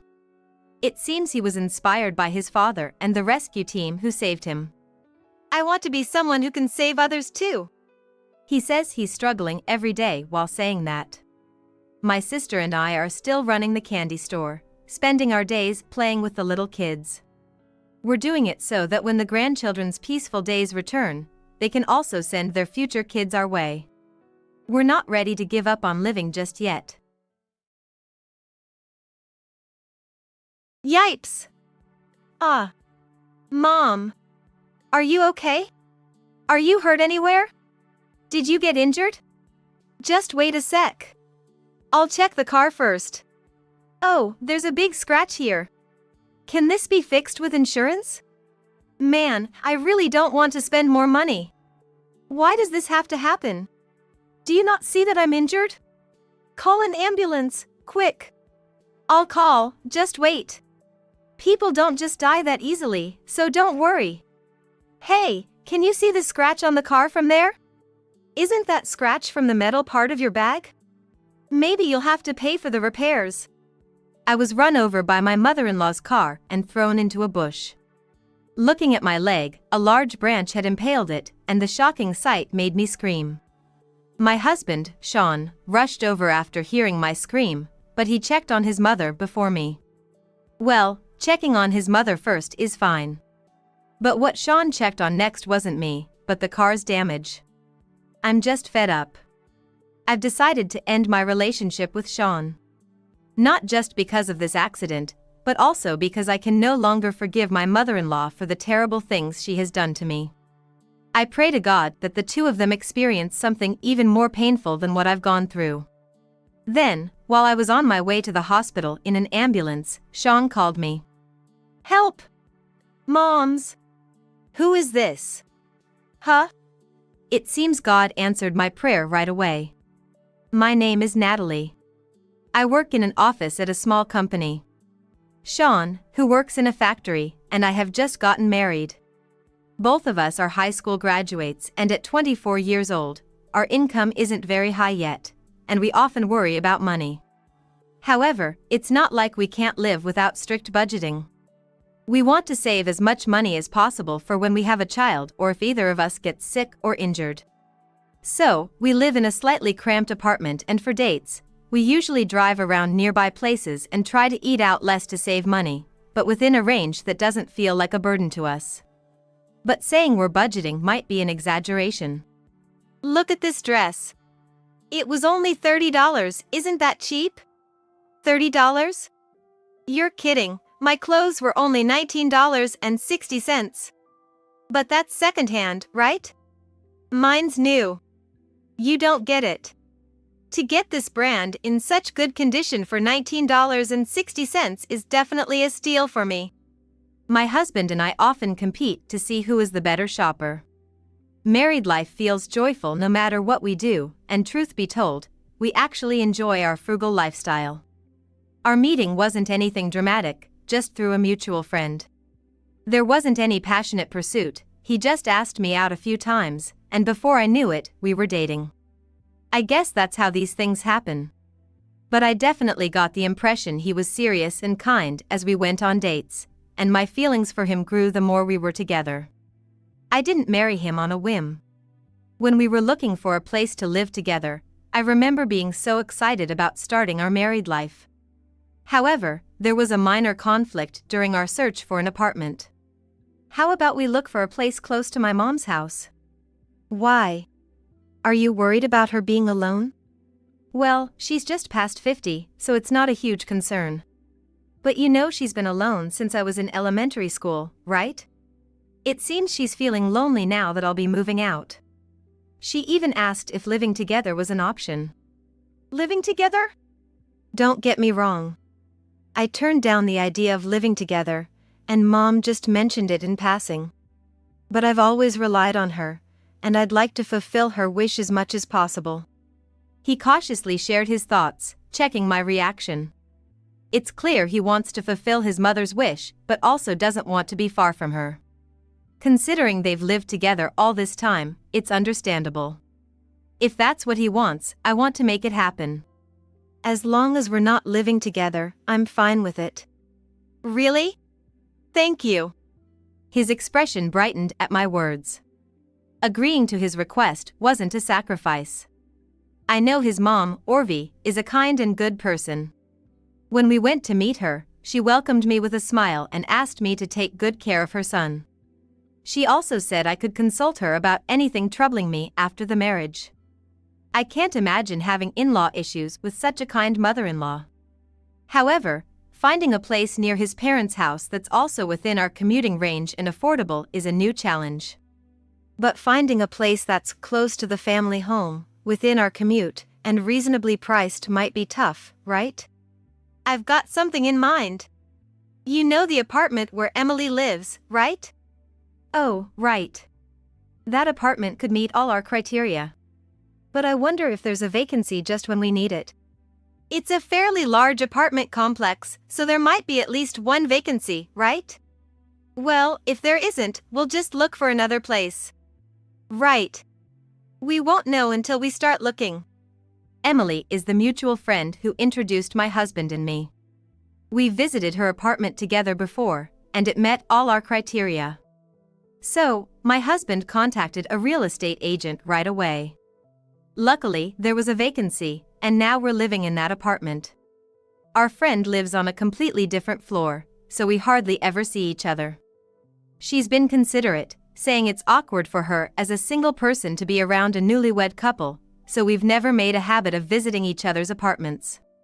But that doesn't mean we've become distant. I still keep in touch with her, and once our married life settles down a bit, I plan to invite her over. For now, we're enjoying our newlywed life with a bit of help from our friend's consideration. However, 3 months into our marriage, I hadn't fully enjoyed our newlywed life yet. When I came home from work, the house was filled with the delicious smell of fish stew. Welcome home. I found some flounder on sale today. Thank you, I'll help out in just a minute. No need, dear. You must be tired from work, right? Dinner is almost ready. Why don't you take a bath before Sean gets home? Thank you, I'll do just that. I felt a sense of comfort similar to being at my parents' house as I headed to the bath. Our place and my mother-in-law's house are just a 10-minute walk apart. Because of this, my mother-in-law often comes over to help out, knowing how hard it is for us both working full-time. Honestly, it's a big help having her around. Especially since she insists on buying groceries with her own money, which saves us on food expenses. Of course, I offered to pay it first, but she refused, saying she hardly has anything else to spend her money on. When I talked to Sean about it, he asked me to let her do as she pleases, so I've been taking advantage of her kindness. She's a good person. She always thinks of me and Sean. But because she's so good, it puts me in a difficult position. She was in the house when I got home. Because she has a key. I definitely wouldn't have agreed to give my mother-in-law a key. But, without consulting me, Sean had already given her one. You gave your mom a key? Yeah. She's been helping us out on weekends when we're home, but she wanted to help during the weekdays too. But without a key, she couldn't get in until we came back, right? So she said she wanted a key to finish up the housework before we get home. That doesn't mean you had to give her a key, though. You said yourself that it's been a help having Mom around. This will make things even easier, won't it? What's the problem? You know she's not going to steal anything. I'm not worried about that. Sean looked at me with an innocence like that of a child. He did not understand why I was upset. It seems to him, giving his mother a key was not a big deal. And his mother, too, means well by helping us out. Neither of them had bad intentions, which made it difficult for me to ask for the key back, leaving me feeling frustrated. I've kept my frustrations bottled up until now, venting them as complaints. Now that she has a key, your mom comes over almost every day. Is this a mother-in-law problem? It's not that we fight, and it's helpful to have her help around the house. It's not a mother-in-law issue. If it's helpful, then what's the problem? Well, it's like we're half living together since she comes over every day and we eat dinner together. You just don't like it because it cuts into your time with Sean, right? Well, maybe. Yeah. This is just you bragging about your newlywed life to me, a single person. That's not it. Talking on the phone with a friend, my complaints turn into laughter by the end of the conversation. Venting to a friend has become a good way to relieve my frustrations, even though I'm not in a hurry to resolve the key issue. However, aside from the key issue, living with Sean has made me aware of problems I hadn't seen before. Is Sean and his mom's relationship still the same? Yeah. Sean listens to everything his mom says. Who would have thought Sean, of all people, would be a mama's boy? Or is it the other way around? Is he kind and serious because he's a mama's boy? It's not that he's a mama's boy, exactly. It's more like he relies too much on his mom, or maybe she babies him too much. What do you call that? Overprotective? Codependent? This story never ends in laughter for me. I believe the codependent relationship between my husband and his mother is more serious than the key issue. I've only shared as much as I feel comfortable with, but my friend seems to think it's a serious issue too. The first time I thought something was off with my husband and his mother's relationship was when she first came to our house. Sean, do you know how to withdraw money? You're not wasting it, right? Let me see your bank account for a sec. Okay, just a moment. I felt uncomfortable as my husband quickly went to fetch his smartphone. But I thought it was a conversation between mother and son, and interfering might give her a bad impression of me. Since our marriage was just beginning, I wanted to avoid causing any waves, so I chose to stay silent. Is this withdrawal for furniture or appliances? And what about this one? What was that again? You need to remember what you spend your money on. Just because you have a bank account doesn't mean you can spend recklessly. Be careful not to lose your card. And from now on, you have to keep track of your accounts yourself. It was like my husband was a middle or high school student. It felt odd having a 24-year-old child in front of me. After his mother left, I asked why he showed his bank book to her. Why did you show your bank record to your mom? She's been keeping her eye on it for me until now. Even after you started working? Yeah, why? She's been managing my money since I was a kid. But that's because you were a kid, right? That means you can't use the money you earn yourself. When I need money, I just tell her, and she withdraws the necessary amount for me. That way, she knows what I'm spending money on, so I don't make any strange purchases. But now that we're married, I guess I need to manage my own money. So, I asked her to let me access my bank account without asking. Asked her? Doesn't that seem odd? Odd? Is it? Oh, are you worried she'll use my money without asking? She's not the type to steal or anything. My husband looked at me with innocent eyes, clearly not understanding why I was dismayed. To him, leaving his own money with his mother just seemed natural, since he entrusted his money to her until he was 24. Handing over the house keys to his mother made sense in that context. And from his obedience to share the key and bank balance, it's clear he's under his mother's thumb. I worried about the day when we'd have to make important decisions as a couple, fearing he might just defer to his mother's wishes. The thought of her dictating our child's name or telling me to quit my job and become a housewife sent shivers down my spine. A few days after venting to my friend, the very thing I feared happened. I'm home. Looks like Sean got back before me today. Yeah. There's something I need to talk about. Let's discuss it over dinner. As usual, the dining table was set for me, my husband, and then his mother joined us. I was on guard about what the conversation could be about, but both Sean and his mother seemed cheerful. I let my guard down, thinking it wasn't anything bad, when his mother dropped a bombshell.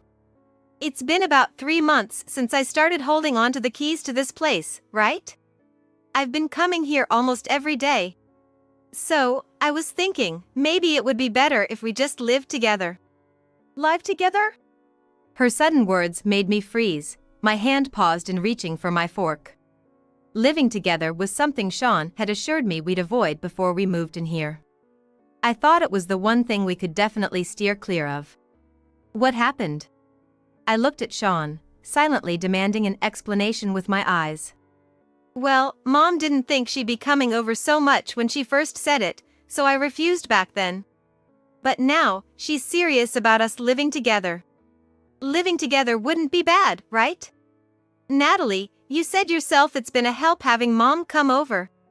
If we live together, it'll be even more helpful, right? How could anyone think this was a good idea? A small sigh escaped me. And his mother didn't miss it. Is living with me that terrible? You're happy to have my help around the house, but not to live together? What do you think I am, a maid service? No. Of course not. I shook my head and hands vigorously, denying her accusation. Just when I thought I'd managed to navigate our relationship without causing any waves, I found myself cornered. I racked my brain for a way to smoothly handle the situation. Living together would mean, well, this place is too small for 3 people. Then you can come to my place. Right. But I just heard about this living together idea now, so, could Sean and I discuss it first? Sean's already okay with it. What's there to talk about between the two of you? Well, we're on a 2-year lease here, and moving out now would mean paying a penalty since it's only been a little over 3 months. I can pay that penalty for you. No, it's about money. We've already been relying on you so much, we can't possibly impose any more. Plus, we need to discuss some finer details just to be sure. All right then. Since we're going to end up living together anyway, make sure to finish that talk quickly. Okay, I understand. It seems I've managed to escape the situation for now. With my hands still trembling from anxiety, I picked up my chopsticks and started eating dinner, pretending to be calm. After dinner, once his mother left, I immediately confronted my husband. What's this about living together? You said we wouldn't, right? But Mom wants to live with us now. And maybe she's right? She's not just a maid. After all the help she's given us around the house, refusing to live with her seems a bit off. I appreciate the help around the house, sure. But it was you who gave her the keys without consulting me. I haven't said it until now, but don't you think you're relying on your mom a bit too much? This is our home, we are a couple. I understand she's important to you, but can't you consider our life as a couple more? I don't want a husband who has his bank account managed by his mom. At this rate, I'm not confident we can continue as a couple. All right, I get it. Yeah, we are a couple. I'll refuse the living together. And I'll get the keys back. I shared things with my husband I hadn't been able to say before. My desperate plea seemed to reach him, and he agreed to refuse the living together. I hoped this would be a step away from his being under his mother's thumb. But then... What did you say to Sean? Why should he refuse to live together? Well, it's just that. Sean had refused living together for us. However, his mother said if we're not living together, she would keep the keys, and Sean didn't get them back. So, she continues to come to our house almost daily. Moreover, since she couldn't direct her anger at Sean for refusing to live together, it all came towards me. You won't find dinner made for you. Make something for yourself or eat out. Okay. Understood. His mother started to openly harass me. It became the norm that there was no dinner for me. She would throw away my belongings without asking. After dinner, when his mother was leaving, she stuffed my work shoes with garbage. She left a divorce form for me. Every day, she finds new ways to chip away at my spirit. The worst was the bath. It's hot. Ha. A young girl shouldn't be making such unladylike noises. I could hear his mother's laughter from the changing room. As if she had been waiting for me to enter the bath. The bath was unnaturally hot. Likely set to its maximum temperature of 140 degrees Fahrenheit by his mother. I cooled my feet with shower water. Of course, with such conspicuous actions, my husband knew his mother was harassing me. Yet, he remained the same. Refusing to live together naturally worsens our relationship, right? Let's work on fixing it from here. Her actions didn't affect him, and his nonchalant attitude brought my anger to the brink. If this continued, the harassment could escalate, risking serious injury. I decided to confront my husband more forcefully. Sean, promise we'll submit this unless you change yourself, please. Hey, isn't this a divorce paper? Yes, it is. The same kind your mother occasionally leaves behind. You're saying you want to divorce me? If you continue like this, yes. I've realized over the past 6 months of our marriage that you hardly consider me at all. Remember, I said I wasn't confident we could continue as a couple if things stayed the same. You said you understood, but nothing has changed. That's not true. I did refuse to live together. And? You didn't get the keys back and ignored the harassment? Okay. I'll really do it this time. Please don't talk about divorce. Really understood? But please write your promise then. If things don't change, I'll file it immediately. All right, if I handle things properly, there won't be a divorce. He wrote that he would improve her harassment on the paper with a serious look. It was a drastic measure, but I hoped it would finally free us from being under his mother's control. Yet, once again, he let me down. One weekend, when I returned from a convenience store alone, I noticed my husband's car running in the parking lot. Approaching the car, curious where he might be going, I found his mother inside. Apparently borrowing it. Our eyes met, sharing mutual dislike. I walked behind the car to avoid confrontation. Then, I heard the sound of the handbrake releasing, and suddenly, the car backed up aggressively towards me. The car, having jumped the curb, backed into me. I was hit from behind by the car my mother-in-law was driving. I remember the moment of impact, but nothing after that.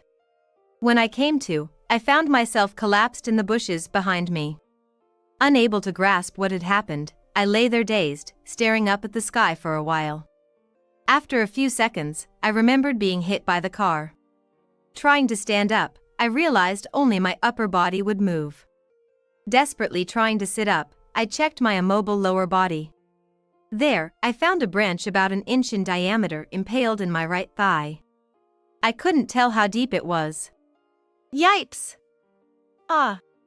The shocking sight of a thick branch in my thigh made me scream out loud.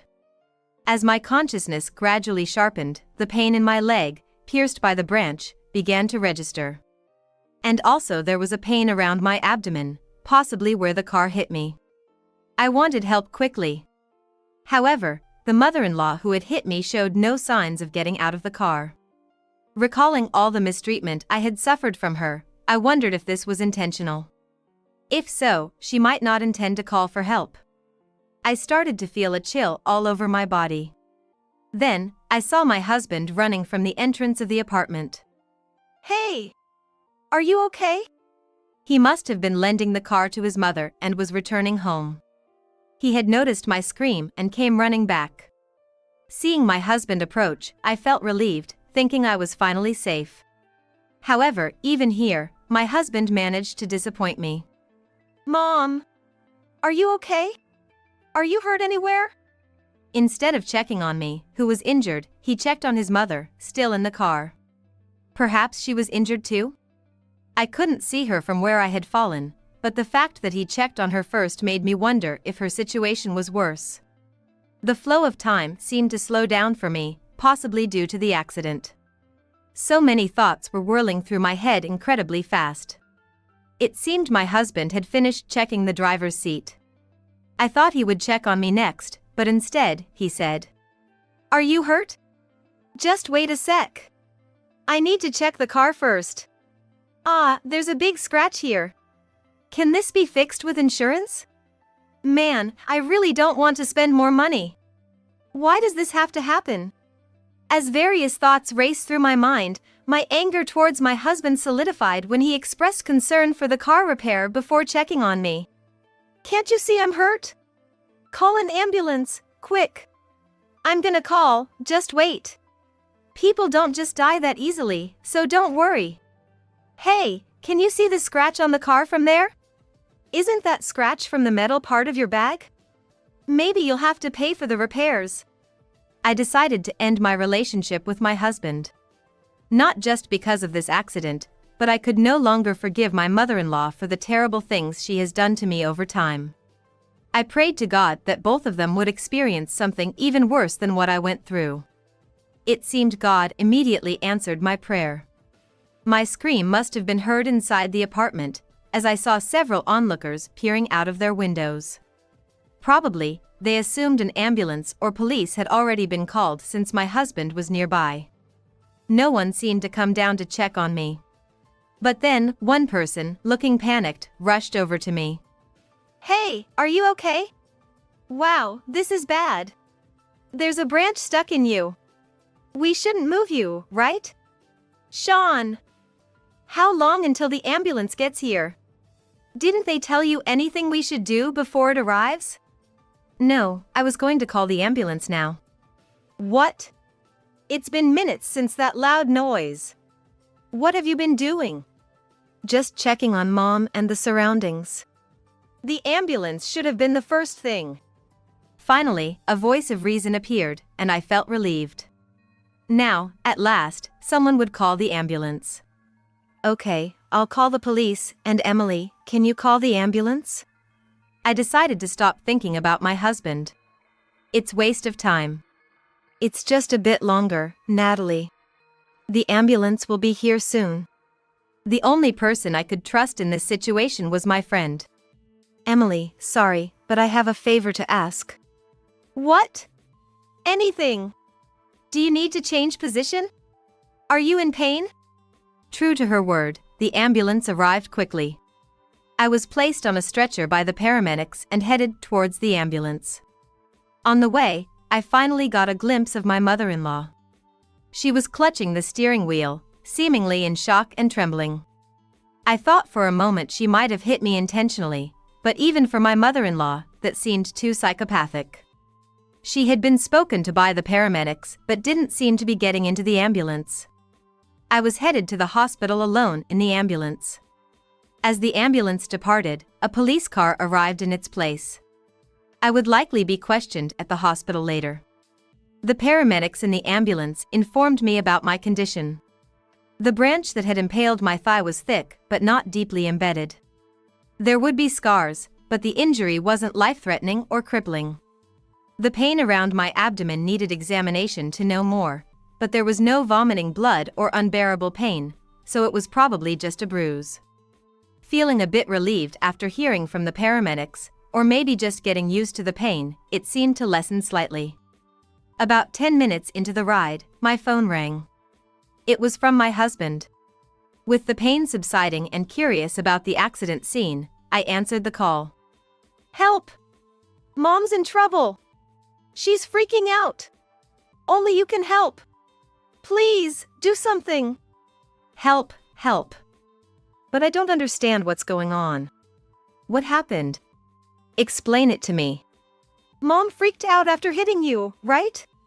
When the ambulance came and onlookers started gathering, she panicked even more.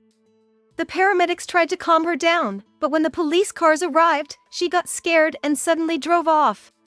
"So, she's committing a hit and run?" "Yeah, that's the thing. Now several police cars are chasing her.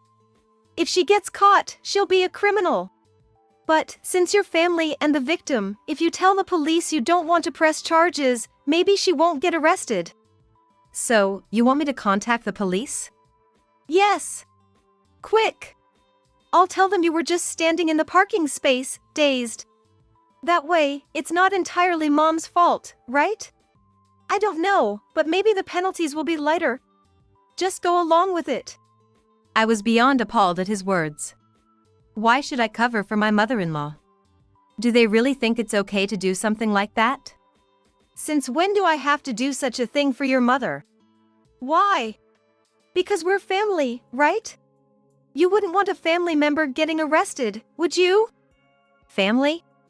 Who are you talking about? What?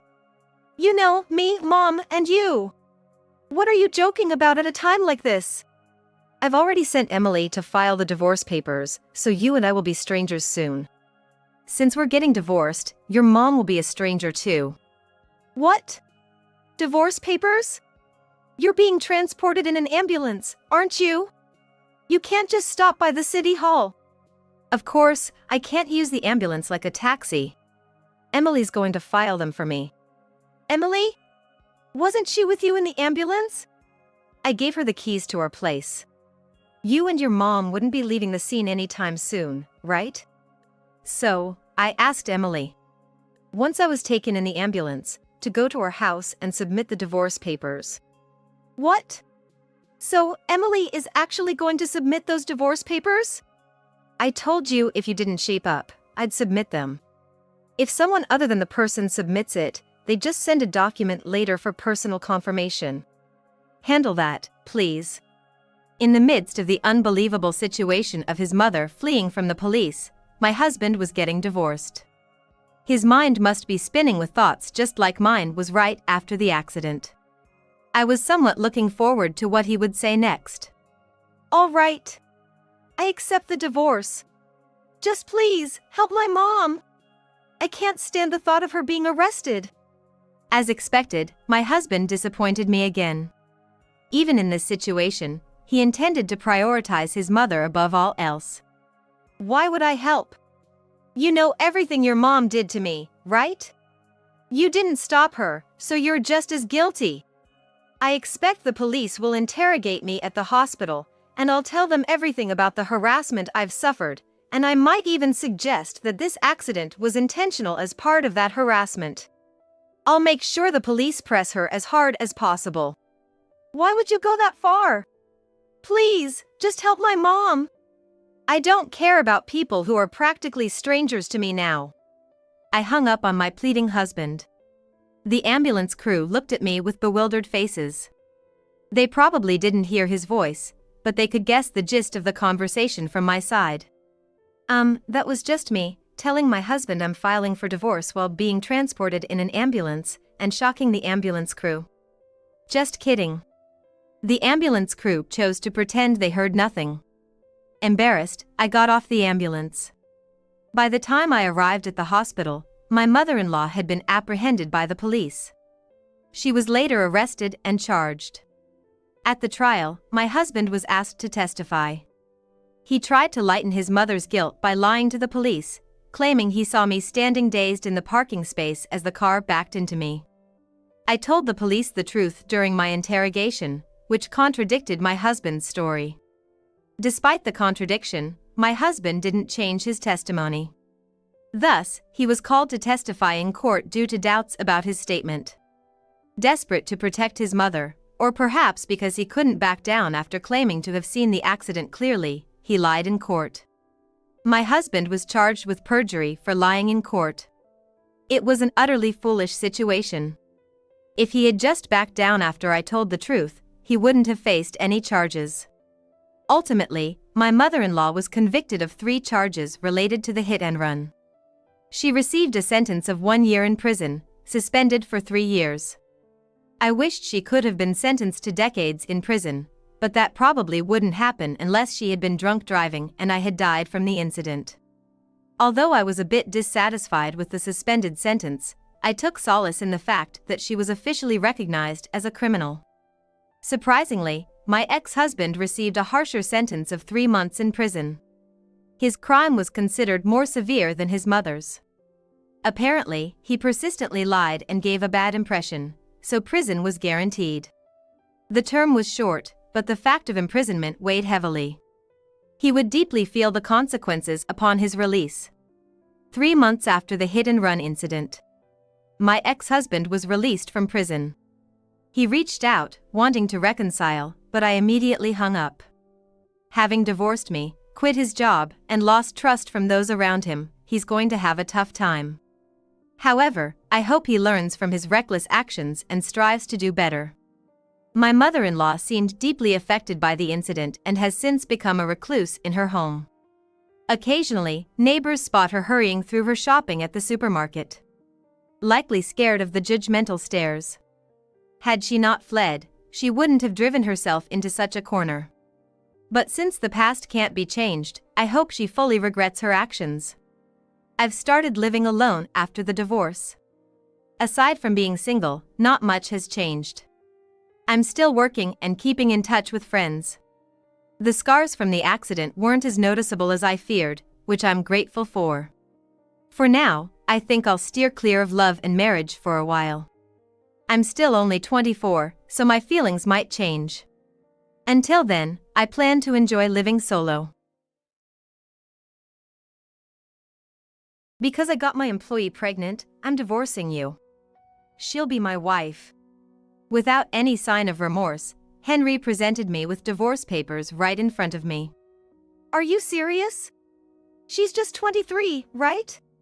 Maybe I had developed a bit of affection for Henry after being together for 30 years. But Henry easily trampled over my feelings. Are you kidding me?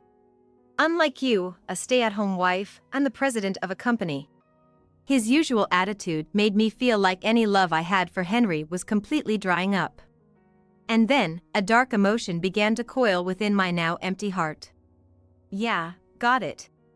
And so, a period was put to our 30 years of marriage. Henry really didn't understand anything, acting without thinking about the future. I signed the divorce papers, thinking he would regret something that happens later, but it's not my concern. And then, 2 weeks after the divorce, I kept quiet, but she... Excuse me?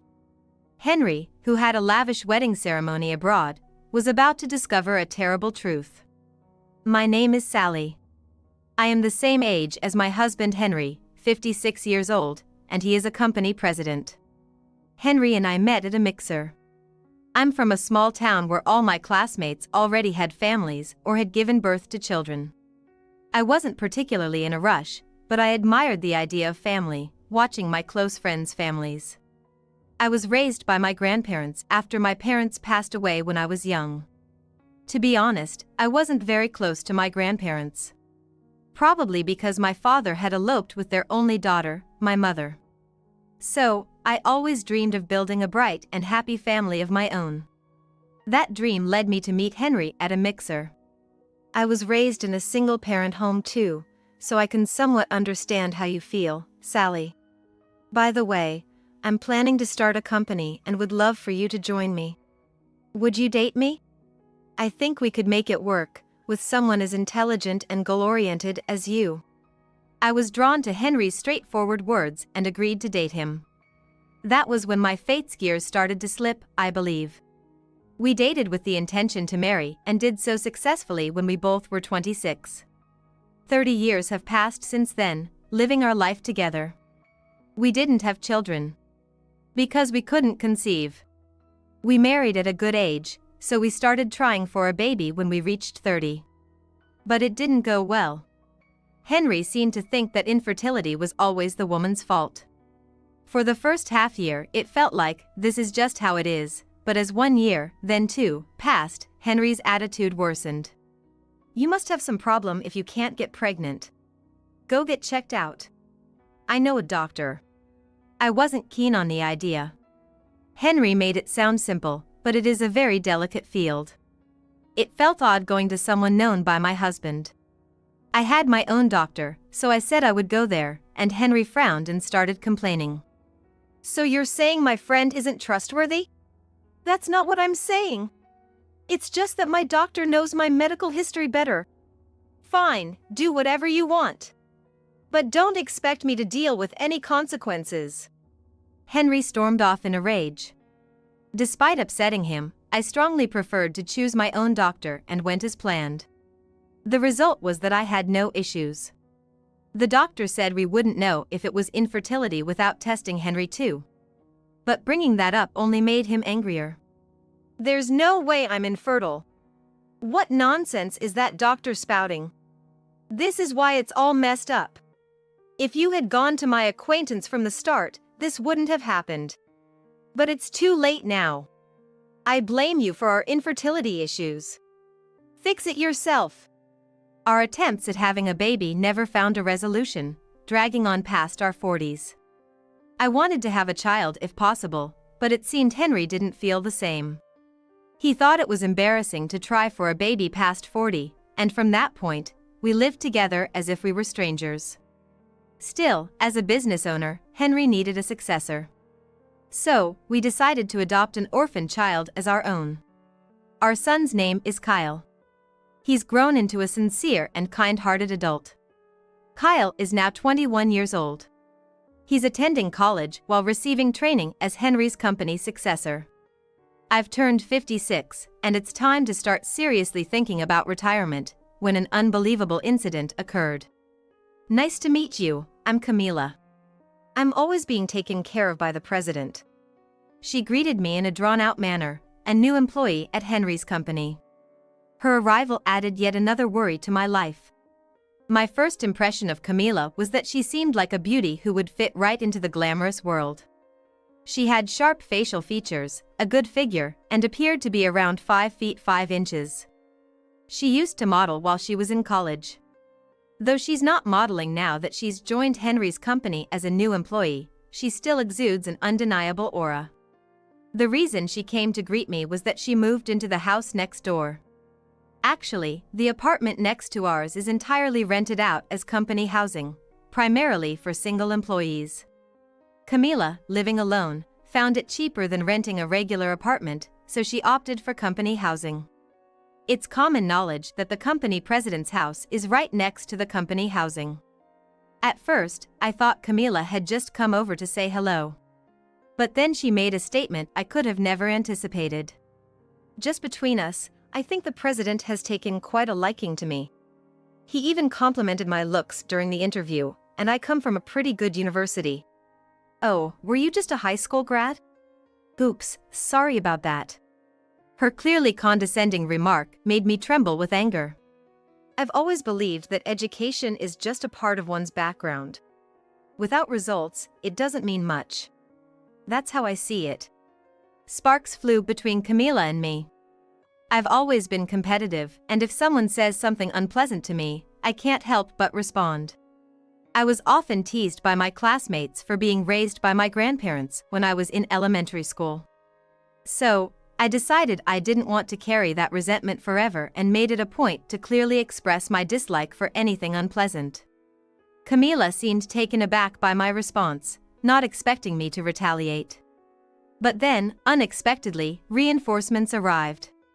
Hi, Camila. How's work? Getting the hang of it? It was Henry. Of course, he wasn't on my side but rather supported Camila, whom he doted on. Sally, stop being so childish. Isn't it embarrassing for the wife of the president? This is why I don't want to introduce you in front of everyone. Don't do anything more to tarnish my reputation, okay? Fine, I got it. Henry was always like this. He always put me down, never once taking my side. The reason I still live with him is because of Kyle. Kyle is still in his second year of university and needs to attend for about another year. But once Kyle enters the workforce, I won't have any obligations to Henry, and it might be time to end our relationship. So, I just need to endure for less than 2 more years. That's why I continued to live in what seemed like a marriage of convenience with Henry. However, the arrival of this new employee, Camila, would unexpectedly throw my plans off course. Less than a year after Camila moved into the company housing, I discovered something serious. Henry. Do you like Camila that much? Of course. A young girl like her is cuter and more likable than some old lady. Henry had said he couldn't come home that day due to an important business deal. So, I decided to dine out alone. It's been a while since I was alone, so I thought I'd have a drink. While walking through downtown, I witnessed Henry and Camila walking arm in arm. And I was speechless when I saw the building they entered. Henry was definitely having an affair with Camila. From that moment, I started making moves in secret, careful not to let Henry or anyone else catch on. Months passed, and one day, Henry said with a creepy smile, "Because I got my employee pregnant, I'm divorcing you. She'll be the president's wife." It was clear he was talking about Camila. I glared at Henry in silence. Then, without any hint of guilt, he thrust the divorce papers in front of me. Are you serious? She's only 23, isn't she? And for a new employee to get pregnant with the boss's child, that's unheard of. Whether she becomes the wife of the company president or not, that's irrelevant. Do you seriously think you can take responsibility for her life? After 30 years together, I had developed some feelings for Henry. I tried to warn him with that sentiment, but Henry was not thinking at all and instead complained to me. "Are you joking? I'm the president of a company. As long as I'm here, Camila won't be threatened, and I can support her. You, a non-productive housewife, should worry about being divorced and left by your husband."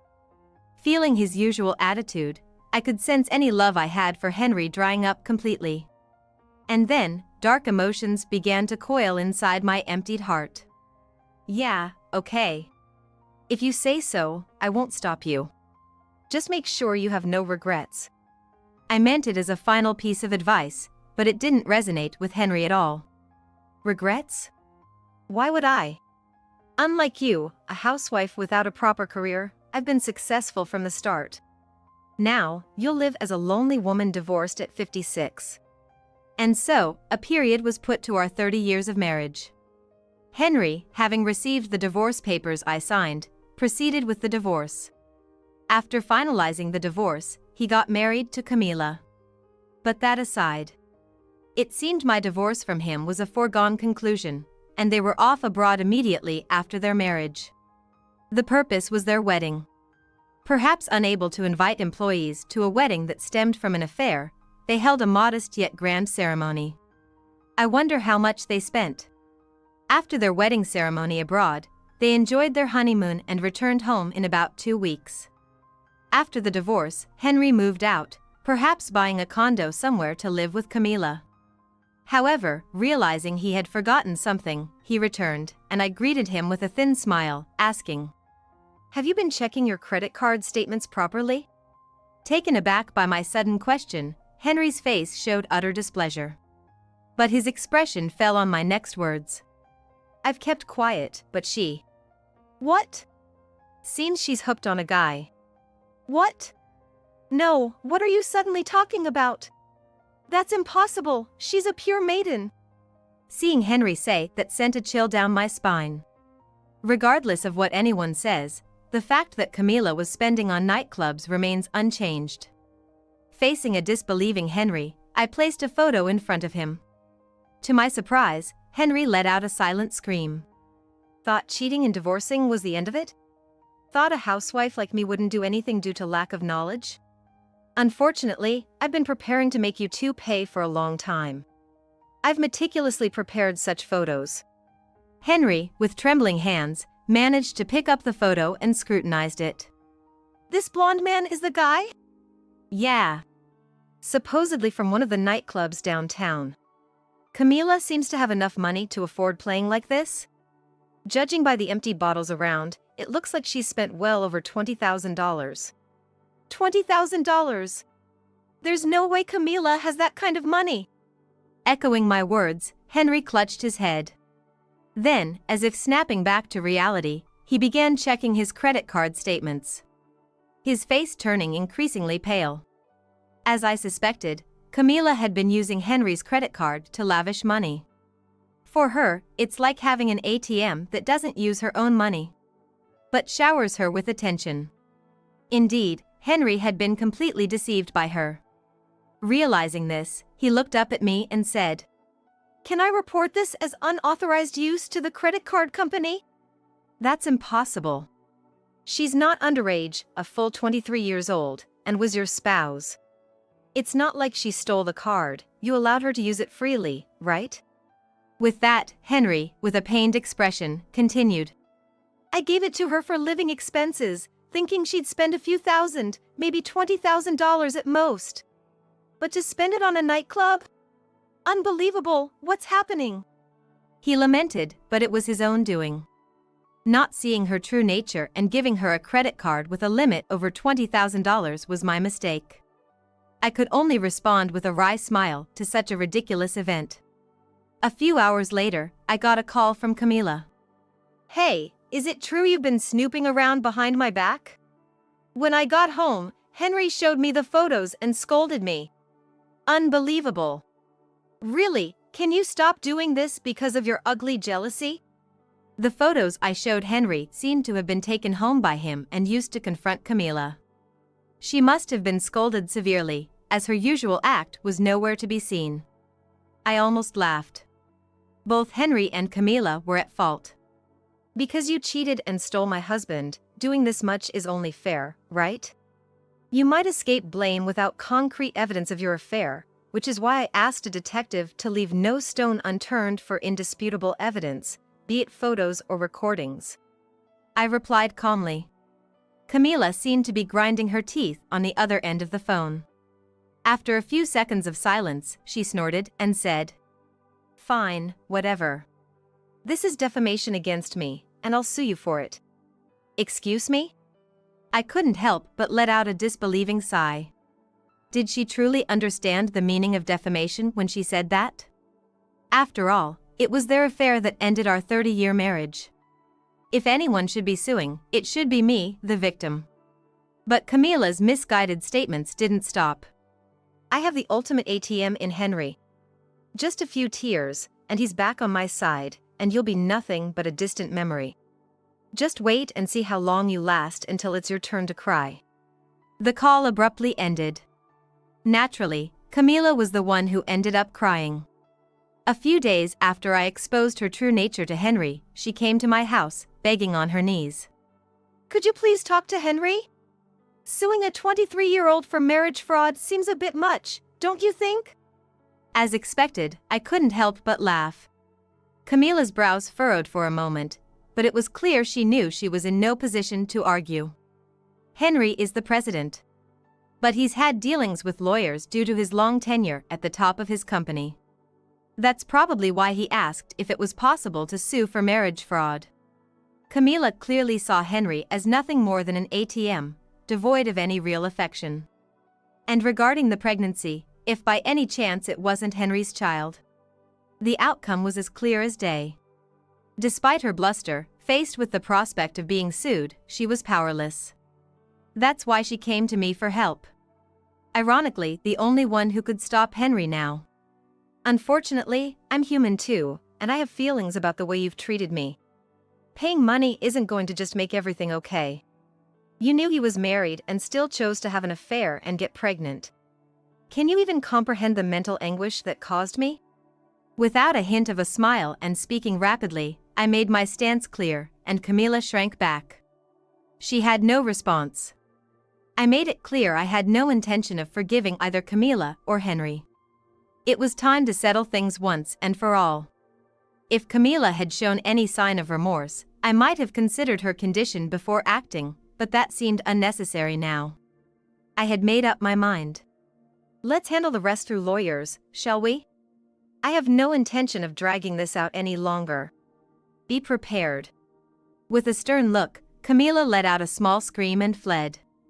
If she was going to run away at the slightest confrontation, she shouldn't have started any of this in the first place. But once things had escalated to this point, there was no turning back. A few days later, Henry came to my house. He approached me with a plastered-on smile, begging for reconciliation. The audacity was astounding. I cut him off. Now you want to start over? What kind of nerve do you have? And I asked you, didn't I? If you could take responsibility for her life after getting a 23-year-old pregnant. Well, that. I never thought she could be such a schemer. Using my card to splurge on nightclubs and buy luxury goods at will. Thanks to her, my savings dropped by about $100,000. Hearing this was music to my ears. Grinning, I said. That was our joint savings, right? Just so you know, we need to split the amount at the time of our divorce. If I remember correctly, we had about $400,000 saved up as a couple, right? I'll be taking $200,000 as part of the property division. Unfortunately, your share of $200,000 has been spent by Camila, leaving you with just $100,000. Henry started to get angry. He argued that it was force majeure that Camila spent the money, so we should split the remaining $300,000, which was an utterly selfish argument to me. Considering he was the one who cheated, he had no right to dictate terms, especially since his affair partner had squandered our savings on nightclubs and other frivolities. I also reminded him of something critical he seemed to have forgotten. I checked with the lawyer, and dividing the $400,000 at the time of our divorce is a done deal. Moreover, Henry, you need to be prepared to step down from the top of the company. What? No, the divorce and the company are unrelated, right? The company is mine, I built it. As for the property division. As he was speaking, the door to the living room opened. And there stood Kyle. Dad, I'm disappointed in you. Resorting to using company funds because you don't want to pay out of your own pocket for Camila's extravagant spending.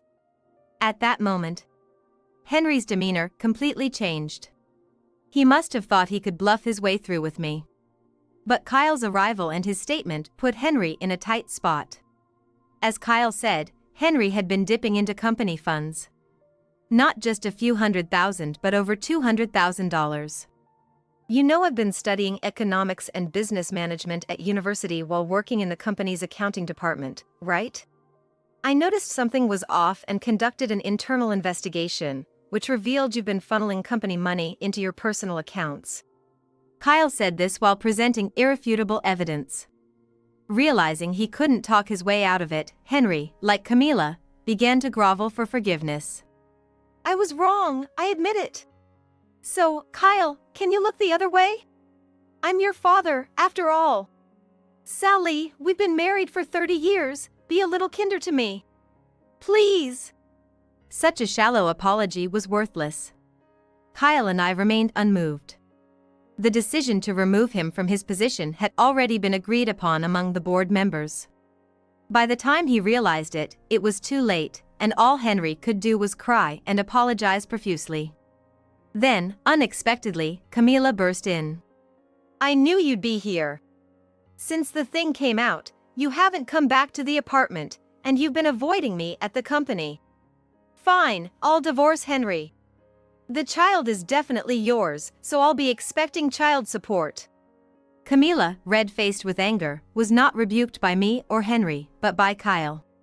Do you know why I became my parents' adopted child, Camila? Huh? Because this woman was infertile. My mother wasn't infertile. The infertile one was my father. The atmosphere froze at that moment. After starting infertility treatment, I received no cooperation from Henry. Perhaps he might be infertile, but without his cooperation for testing, there was nothing I could do. I had given up at that time, but now, I couldn't shake off my suspicion. When Camila got pregnant, I was in my early 30s. Not much older than her current age of 23. The difference in pregnancy rates isn't significant until about 35. So, when I heard Camila was pregnant, I decided to visit a certain person. The Dr. Henry initially recommended it to me. I was really conflicted about visiting, but I thought maybe he knew something and clung to that hope. That's where I learned the truth. The infertile one wasn't me, but Henry. Apparently, Henry had a test done at the insistence of an ex-girlfriend before we dated. Knowing Henry's pride and their acquaintance, the doctor didn't tell him the truth and said there were no issues. When I went to visit the doctor, Kyle, concerned about me, insisted on accompanying me. I never imagined we would uncover such a truth. It wasn't right for the doctor not to disclose the accurate test results. But blaming him now won't change anything. All that's left is the fact that you, not I, were infertile. So, I'd like to ask Camila, how did you manage to conceive Henry's child when he's incapable of impregnating anyone? Camila suddenly started to falter. If it truly was Henry's child, she could have just denied my accusation outright. Her inability to do so probably means something else. Henry, more upset about Camilla's additional lies than the revelation of his infertility, started berating her fiercely. So much so that I had to intervene. Camilla, from the start, you approached Henry with the intention of using him. That's an undeniable fact. I understand why you're angry, Henry, but let's not forget you cheated on me first. That's also a fact. Shouldn't you have something to say to me before you two start your ugly quarreling? With that, I glared, and Henry fell silent. Then, Camilla started saying, I'm sorry. I never thought it would come to this. Oh really? You broke up a family with that mindset? Camilla could only apologize profusely, tears streaming down her face. Feeling it was unbearable to watch, I exchanged looks with Kyle and nodded, presenting them with the alimony demand papers. Henry was shocked at the amount. Hey! This amount is outrageous! What is this? I had demanded $200,000 from them. While it might seem shockingly high, there was a sound reason for it. Henry, despite being a CEO, hadn't provided me with any living expenses for the past 10 years. I had to use the $200,000 I inherited from my parents for our living expenses and Kyle's education costs, leaving me with no personal savings. I had to dip into my inheritance because Henry wouldn't provide living expenses, even though inheritances aren't subject to property division in a divorce. This was a clear case of duress. I researched past cases to see if anyone in a similar situation had received alimony. The amount my lawyer and I proposed was calculated based on Henry's behavior over the last 10 years, his position as a CEO, his ability to pay, and his attitude after the affair was discovered. In other words, it was justified. If they had complaints, they were welcome to take it to court, but I was determined to make him pay this amount. You didn't provide living expenses for your housewife or pay for your child's education expenses from your own money, did you? And now, Camilla, you talk about suing for defamation. You meet the criteria for alimony. Then Camilla desperately pleaded. Wait, please. I'm truly sorry now. So she was hoping for leniency or a reduction. What a complete turnaround. I was beyond anger and simply appalled. With a heavy sigh, I glared at her and said, Now that you're desperate, you want forgiveness? A reduction? Or perhaps you're hoping to be let off the hook? Such naive thoughts are utterly unacceptable. Eventually, Camilla ran out of words and could only bite her lip and look at me. Turning slowly to Henry. He let out a small scream and then started saying something unimaginable. I, too, was deceived by Camilla, just like you, Sally. I'm a victim too. So, let's fight this together. Excuse me? I couldn't believe he chose to throw Camilla under the bus, thinking reconciliation with me would lessen his burden.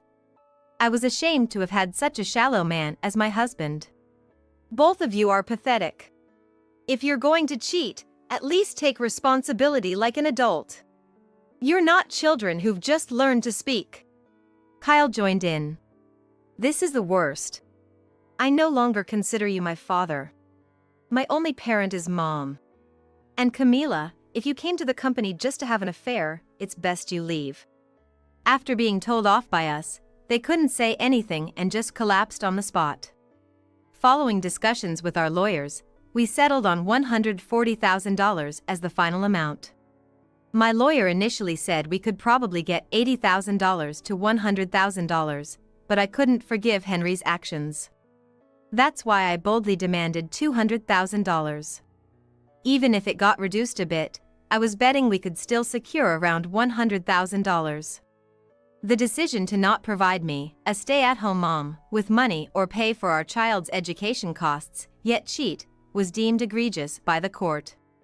As a result, Henry and Camilla were ordered to pay $140,000. Following that, Henry was arrested for embezzling company funds, receiving a guilty verdict with probation. He avoided jail but fell into a financial abyss because of his debt. Of course, he and Camila broke up. She attempted to confront the father of her child, a guy, but with dozens of potential candidates, she ended up not pursuing it. Ultimately, the child was placed in care, which was probably better than being raised by Camila. Camila, having resigned, found a low-paying job and supplemented her income with work. Henry was ousted from his company, and with his reputation tarnished, re-employment was impossible. Now he's juggling part-time jobs. They likely had to give up the condo they lived in together and are now probably residing in a dilapidated apartment with drafts blowing through. For now, the executive vice president has stepped up as the new CEO, but he said things will change significantly when Kyle takes over. Despite the company suffering significant damage, everyone is now united in moving forward. I managed to secure money and the house in the property division, but I eventually sold the house and now live in a small apartment. It feels more peaceful this way. Kyle has graduated from college and is now respected within the company. These past 10 years, along with the divorce period, have been tumultuous because of Henry, but I'm looking forward to enjoying my retirement in peace. I'm excited to see what the future holds for Kyle, who, unlike his irresponsible father, has grown into a straightforward and honest young man.